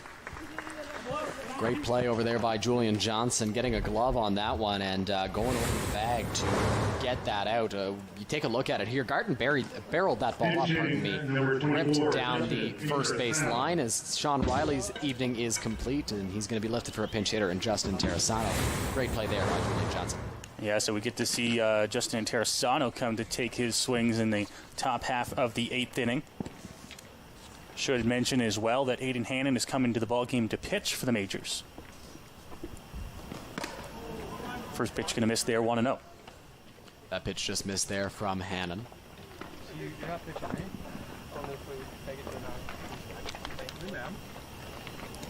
Hannon gets ready here on the 1-0. This one to the plate's going to miss outside as well here, so he falls behind in Terrasano. 2 outs, top of the 8th inning. Hannon's worked very quickly so far in this inning of work, and he's been very efficient to the 2 batters he has faced, getting outs. As Terrasano steps up to the plate, it was only his 5th pitch that he just threw there. 2 balls and no strikes. Ready here on 2-0, and he's going to miss that one outside as well. So when Terrasano works a 3-0 count here, and is a pinch hitter here on the top of the 8th inning as we move along here at Labatt Park. Looks like Hannon might be a little bit afraid to go in on the power hitting in Terrasano. Going to miss outside and high there as well. He missed there a few times in this at-bat. A big bat flip by Terrasano as he will take his base down to first.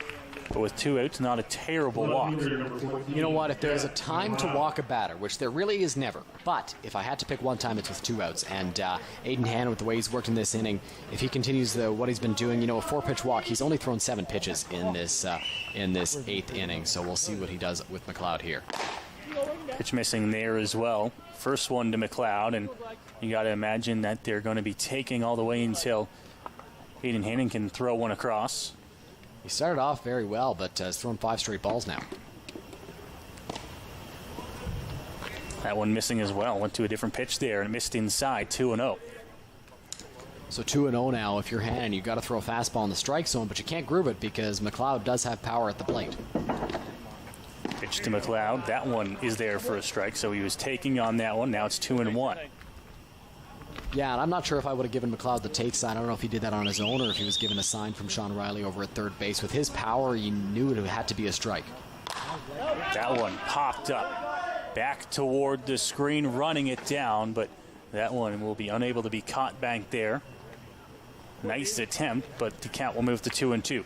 Great effort there by Derek Strakowski behind the plate, running all the way into the corner of the backstop, trying to make that catch. Couldn't quite do it, and for a guy who hasn't played since 2014, he sure got up very well. As Aiden Hannon gives some time to his catcher. Of course, umpire Jim Cressman happily obliges because he knows that's it's quite the run to the backstop. A lot of foul territory at Labatt Park.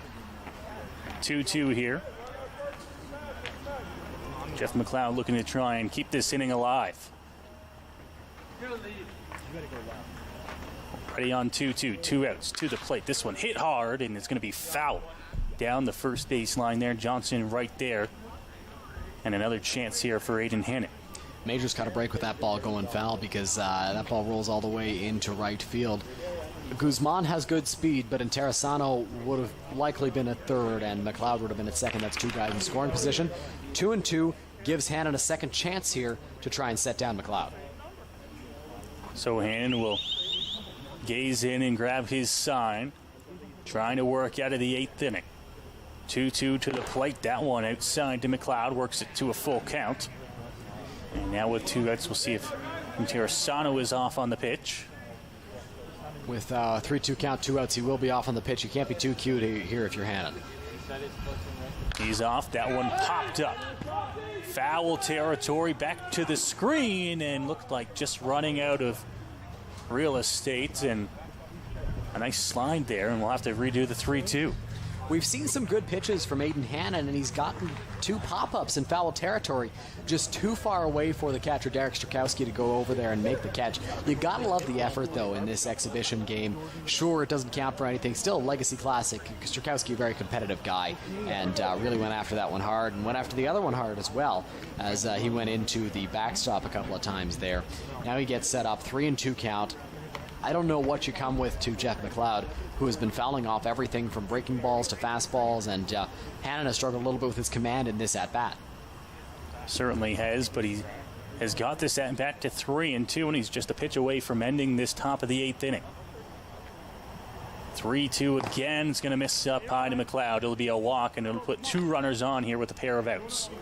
So now you got runners at first and second with 2 outs. Doesn't look like there's any action in the Majors bullpen. There was chatter that Hannon could go 2 innings out of the bullpen. Now we'll see if that's still the case. Darren Shred steps up to the dish. He's 0 for 3. If you're Hannon, you got to come right after him. He hasn't had great success at the plate so far in this game. He's got Interessano at second. The outfield can afford to play deep because he doesn't have great speed. Just got to get it out here if you're Hannon. This one hit. Hannon's got to come up with a big throw to 1. He does in time, and he gets the final out of the top of the 8th inning. Great job by Hannon to work out of a little bit of trouble, and the Majors will hold on to a 3-0 lead as we go to the bottom of the 8th inning. A great athletic play there by Aiden Hannon, coming off the mound to go and field that ground ball. A solid inning of work. He was very good in his outing. As you see a look at this ground ball here, he has to get way off the mound, scoop it up with his bare hand, and fire it all the way to first through a strike. And of course, with pitchers throwing on those ground balls, you can expect it to be a hard throw, but it's not always accurate, as pitchers, tend to throw the ball away every once in a while. But a solid throw there from Hannon to get the out on the runner at first base, Darren Shred. And we're through, what is this, 7.5 now, Noah? I'm starting to lose my math skills a little bit as the game goes on, but it's been a good ball game so far. It certainly has there. We had a look at the line score. No runs, 5 hits, and an error for the Guelph Royals. 3 runs, 8 hits, and 1 error for the London Majors, who have a 3-0 lead as we go to the bottom of the 8th inning, and a chance to try and tack on some insurance runs possibly as you get a look inside the dugout. All smiles for the London Majors, and a nice little stare down there as well. Yeah, they're having a good time in the dugout. We're having a good time watching them up here. They're having some fun with our Rogers TV camera down there, and it's been a great ball game. Big spot here for them to try and tack on some insurance runs. If they're able to do that, that gives a lot more comfort to whoever is pitching in the 9th inning, as we see Josh Krstulovic warming up in the bullpen. Yeah, Krstulovic, another guy that had signed on to play for the Majors this year and has had that, well, I'll say cut short now because he does get a chance to play in this ball game, as it looks like he's getting warmed up with the intention to come in for the 9th inning. Looks like we have a new pitcher on the mound for the Guelph Royals. Jordan Inkle has come into the ball game. Inkle is from the University of Guelph, played for the Royals in 2018. Last year he was kept off the roster, however, because he suffered an injury that kept him out all season long. He's back and healthy as Sean Riley comes out, has a conversation with Jim Cressman. The home plate umpire is now Mr. Cressman, the umpire, will go over and talk to Roop Chanderdad. Not sure exactly what this is about, to be completely honest. Riley possibly asking about lineup changes, if they're allowed to do something. I think in a game like this, they're trying to make it as legit as possible in terms of lineup changes and stuff like that. And looks like everything is sorted out. We're ready to get started here in the bottom of the 8th inning. To lead things off here, Evan Britt. Now, Ben Reed came in to pitch in the bottom of the 7th. He only works 1 inning as he's replaced by Inkle here.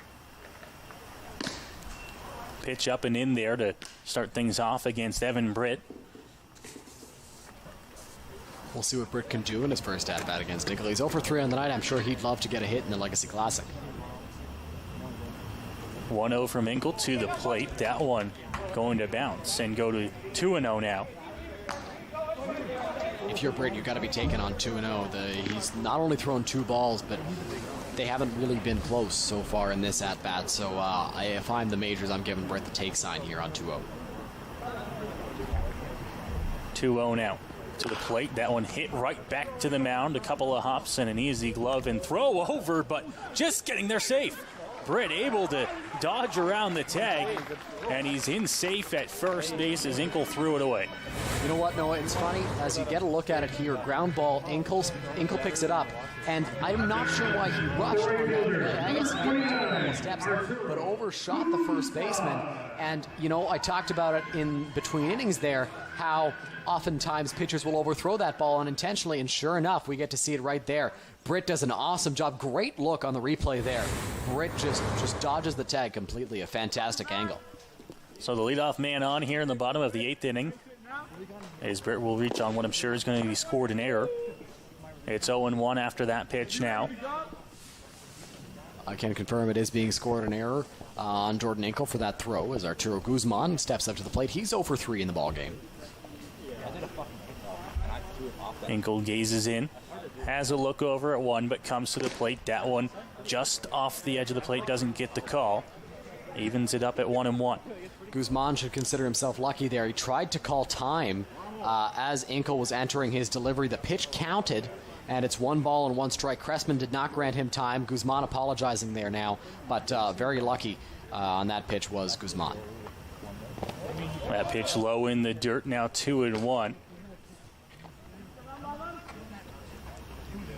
Britt now with a huge lead over at first base. It looks like he's going to stay there unless the ball's put in play.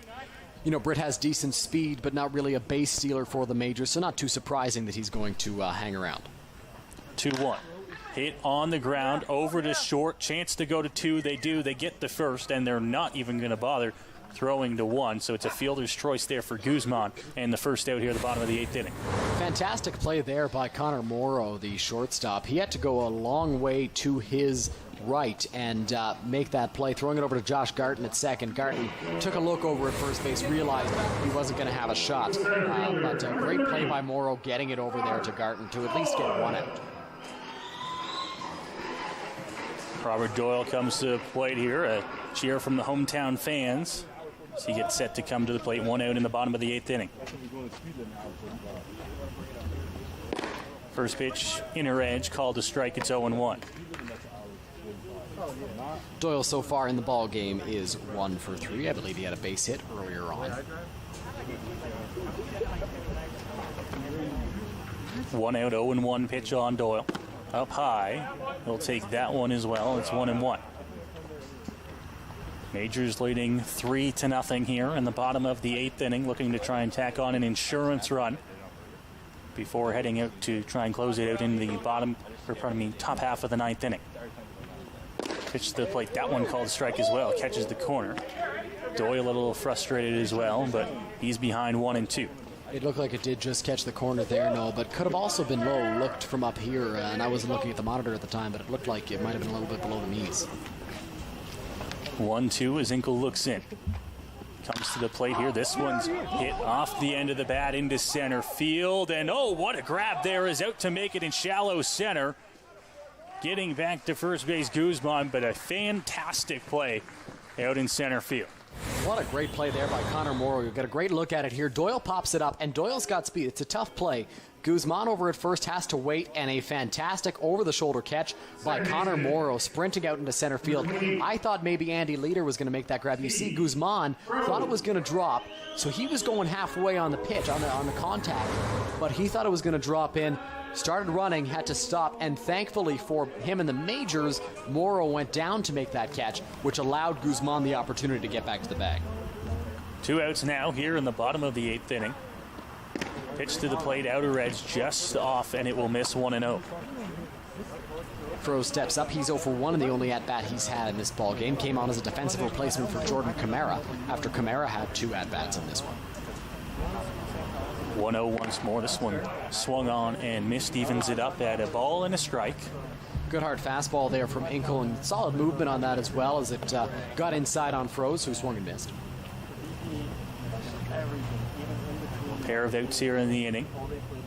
Inkle looking to try and get his team back at the bats. This one popped up. It'll go out of play over top of the screen. Count now 1-2 on Steve Froese. Froese fights that one off, and I'm sure he'll be looking here to fight off yet another pitch and hopefully stay alive in this at-bat, possibly put one in play. It looks like the middle infielders are playing deep. The outfield is shallow. Potential for another pop-up with Froese at the plate.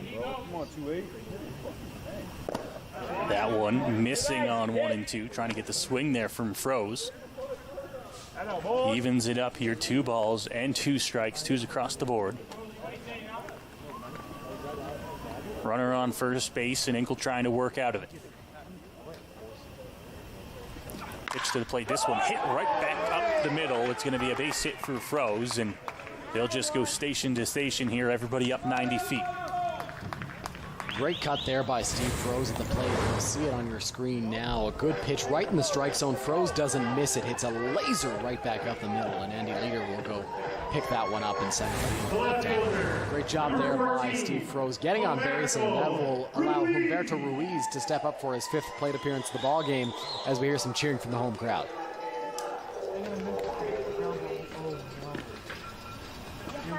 Runners on first and second here. As Humberto Ruiz once again gets another at-bat here in this game in the bottom of the 8th. Pitch hit right field into the gap, running it down, and a nice grab made out there by McLeod to end the inning. Wow, what a swing there on that ball by Humberto Ruiz. Hit an absolute laser into right field. He made solid contact with this pitch, went with it out to right. McLeod didn't get a great read off the bat, but was able to recover well enough to go out and make that catch. Josh Krstulovic will make his first appearance as a London Major unofficially in this ball game in the 9th inning. Krstulovic will come on to pitch, but first we'll go down to our man once more, Jackson Farrow, sitting in the bleachers. Thanks, guys. Well, Noah and Dylan mentioned a little earlier in the broadcast about how, during the break, because of COVID, Labatt Park extended the dugouts, added railings and some padding to both the home and away dugouts. They also added the batting cage behind the third base bleachers there. And one thing that I've noticed is just how detailed, their attention to detail of the grounds crew. It really is incredible to see. The grass is incredible. The dirt is pristine. It's a real spectacle here at Labatt Park. It just goes to show that this park is one of the best kept and really one of the best in the IBL, and in my opinion, one of the best in all of Canada. Guys, back up to you. Well, thank you for that, Jackson. Krstulovic on to try and finish this one off as Country Roads Take Me Home blares through the stadium. Krstulovic will try to take us home here in the top of the 9th inning, coming on to pitch for his first time in a Majors uniform here in the Legacy Classic. Yeah, couldn't possibly be a bigger stage, although it is just an exhibition game. A lot of people watching this matchup between the Majors and the Guelph Royals. Krstulovic signed this offseason, was supposed to come play from Brampton. He pitched in the OCAA with the Durham Lords, who were the national champions in the NCBA a couple of years ago. And the 21-year-old played in 4 games with a record of 2-1, 24 strikeouts in just 4 games for Krstulovic. Out of the bullpen, he is a reliever, and he'll look to close things down here for the Majors. A great job by the pitchers so far for the Majors tonight as they'll look to try and finish this one off. A final score coming in as the Blue Jays victorious over the Tampa Bay Rays in 10 innings of play, 6-5. For those of you watching us, we thank you for tuning in. It has been a fantastic night here of Intercounty Baseball League Baseball. London Majors Guelph Royals exhibition game dubbed the Legacy Classic, and it's the Majors leading 3-0 here as we go to the top of the ninth. The Majors have had contributions on the mound and at the plate. It's been a solid ball game so far. Krstulovic looking to close things down. First pitch going to miss down and in. It's 1-0 here. First appearance from the big right-hand hurler for the Majors. Getting ready on the 1-0. To the plate here. This one just fouled off there at the dish. Strakowski will pick it up and fire it back here. James Smybert at the plate. He is 0 for 1 in today's ball game as he fouled that one off of his foot. 1 ball, 1 strike. Krstulovic has a power fastball. We'll see if he comes with it here. Goes up and out on that one. Cressman calls it a ball. It's 2-1. No complaints at all tonight from the umpiring crew of Companion, Cressman, and Cochran. A fantastic job all the way around. This one hit on the ground, second base. Couple hops, throw over to one. Johnson picks it up, and there is the first out here of the ninth inning. Good pitch there from Josh Krstulovic, getting his first out as a London Major. Steve Froese making the play at second base. A good defensive infielder is Froese, and he got it over to Julian Johnson for out number 1 in the top of the ninth inning, as he'll now have to face Noah Roberts, if I'm not mistaken. You're the catcher for the Guelph Royals. Noah Roberts comes on here, as you mentioned, the catcher behind the dish here for the Royals, looking to try and kickstart a little bit of a ninth inning rally. Already 1 out here in the inning. First pitch there for a strike. Krstulovic there, up 0-1. Good to see Krstulovic getting ahead of the second batter he faces. Obviously nerves in the first at-bat. Fell behind early, but was able to bounce back and now gets ahead of Roberts. 0-1 pitch is going to miss, and now it's even at 1-1. Boy, good hard fastball there from Krstulovic. This is the first time I'm getting a chance to watch him. I'm not sure if you did at the indoor workouts back before COVID shut things down, Noah, but Krstulovic has a great fastball. He's ready here. The 1-1 swung on and missed there, and now he'll get himself into a 2-strike count at 1-2. Looked like he slowed things down on that pitch, likely a changeup, and it looked just like a fastball from up here. A great pitch from Krstulovic, now 1-2 on Roberts. 1-2, 1 out. Krstulovic to the plate. This one fouled off third base side, will get out of play, and we'll redo that 1-2 count. 5 hits in the ball game for the Guelph Royals. 2 errors, not a run across so far. The Majors pitching has held them in check. A great start by Owen Boone, and now Krstulovic, the one trying to finish off. Off-speed pitch outside, even at 2. Good pitch there from Krstulovic, unfortunately for him, or good idea with that pitch. Unfortunately, it was a little high and away, wasn't able to finish off that off-speed pitch the way he wanted to. 2-2 to the plate. That one just missing. Thought he might have got the call, didn't get it, and it's a full count at 3-2. You know, that was the right call from home plate umpire Jim Cressman there, but I'm sure Krstulovic wanted to get that one if he could, as it just missed below the knees. Ready in 3-2. That one's going to bounce, and it's going to be a bases on balls here with 1 out in the top of the ninth inning. Let's go now. Keep playing your game. As the Royals will get a man on here, and with 1 out, a chance to try and start a little bit of a rally. Krstulovic will look to try and keep him in check.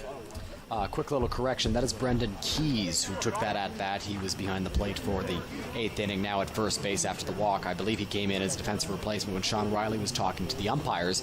That was Brendan Keys who took over behind the plate. First pitch on the inner part of the plate, a little bit too in, and it's 1-0.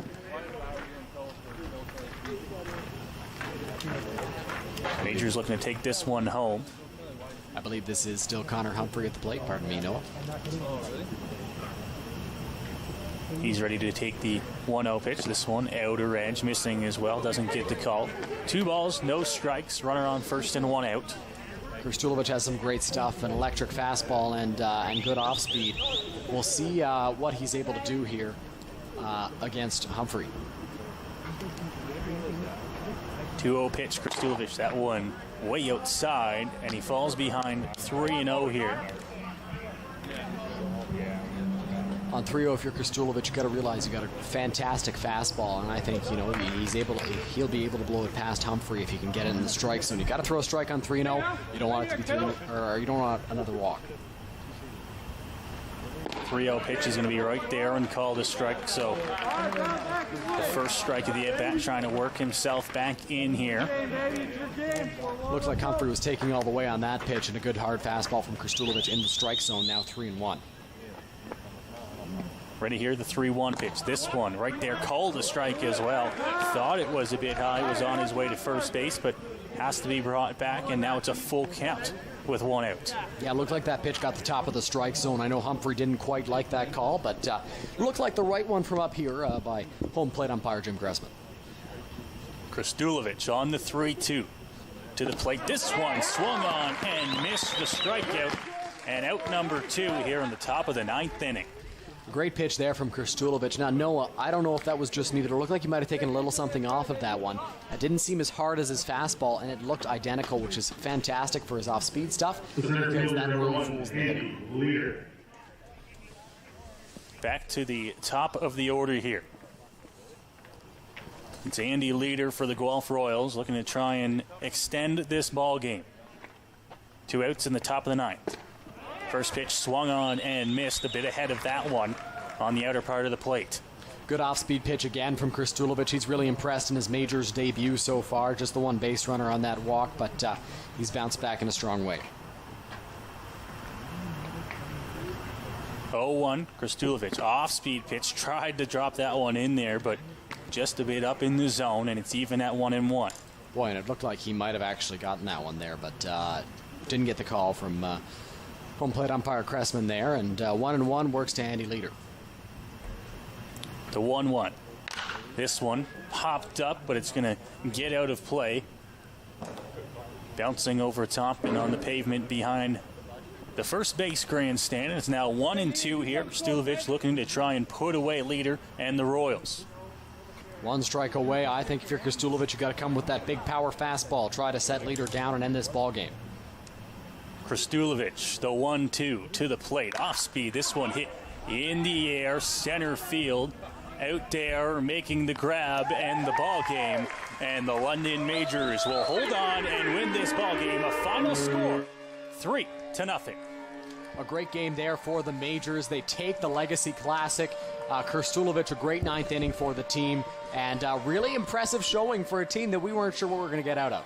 Absolutely. The Majors come out here, Legacy Classic game on home turf, and they put on quite a show for the limited fans and the many of you watching at home, Rogers TV, online, and on YouTube. There is the handshake line as the boys celebrate their first and what could possibly be their only win of the 2020 season. Dylan, what a game by the London Majors. You know what? It was fantastic to see. This Majors team was composed of guys that played a few years ago, guys that were from different organizations, and a few guys that were coming back to the Majors this year or had recently signed with the team. And really exciting to see the camaraderie that this team did have in the limited time that they were able to be together. And the showing they put on today was just great, Noah. Absolutely. Kudos to the London Majors. Of course, the City of London, the grounds crew, all the city staff, and of course the Guelph Royals for coming out here today to play this game. Well put on by everyone, and I think we certainly did what they set out here to do. They kept the streak alive, and everyone had fun while they were out here. They sure did, and you know, the Legacy Classic game happening at Labatt Park, I'm sure a lot of people were hoping for a London Majors win, and that's what all the fans got to see tonight. A 3-0 victory for the Majors over the Guelph Royals in what was really a complete performance by the Majors. Absolutely. If you joined us late in the game, here's a look at some of the highlights from today's ball game. Back into the first inning there, it was Cleveland Brownlee grounding one over to third base, able to beat it out at first, and that was the first run of the ball game for the London Majors. Brownlee again with another single in the third, scored the second run, and it was going to be Brownlee scoring from second base on this double by Julian Johnson as well. The London Majors out early to a 3-0 lead, and they did not look back from there, Dylan. 3-0, the final score for these London Majors. Yeah, and you know what? It was a good offensive performance from the top of the order. We saw hits from Humberto Ruiz, Carlos Arteaga. We saw Cleveland Brownlee get a hit. Derek Strakowski got a hit, I believe, and Julian Johnson did as well. Noah, you talked about how he impressed you in this game out of the new guys, and a great offensive showing from Cleveland and Julian driving home the runs. Great to see that Cleveland still got it in him after so many years. Absolutely. We missed it there as we were showing highlights, but both teams down on the field behind home plate for a picture that I'm sure will go down in history. A great night at the ballpark tonight, and we thank you for joining us. Dylan Baker and myself will send it now down to Jackson Farrow to take this one away. Thanks, guys. Well, what a tremendous night it was. You guys alluded to the fact that there's not much else like Friday Night Baseball in London, and that's true. The only thing that would have made this better is fans in the seats, and hopefully we'll be able to see you sometime soon. We were able to keep the streak alive at the world's oldest baseball grounds here. So for Dylan Baker, Noah Smith, the rest of the Rogers TV production crew, I'm Jackson Farrow. Have a great evening. We'll see you next time, everyone.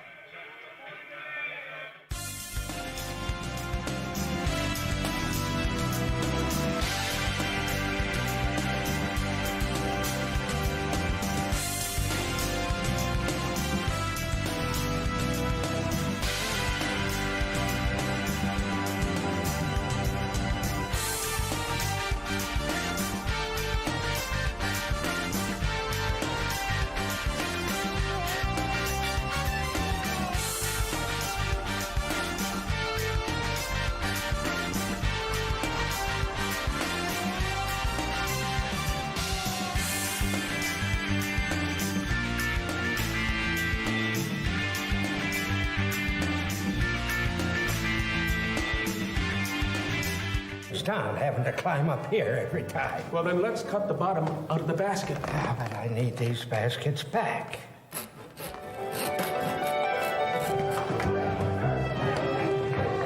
100 years after James Naismith from Almont, Ontario invented it, basketball was being played by hundreds of millions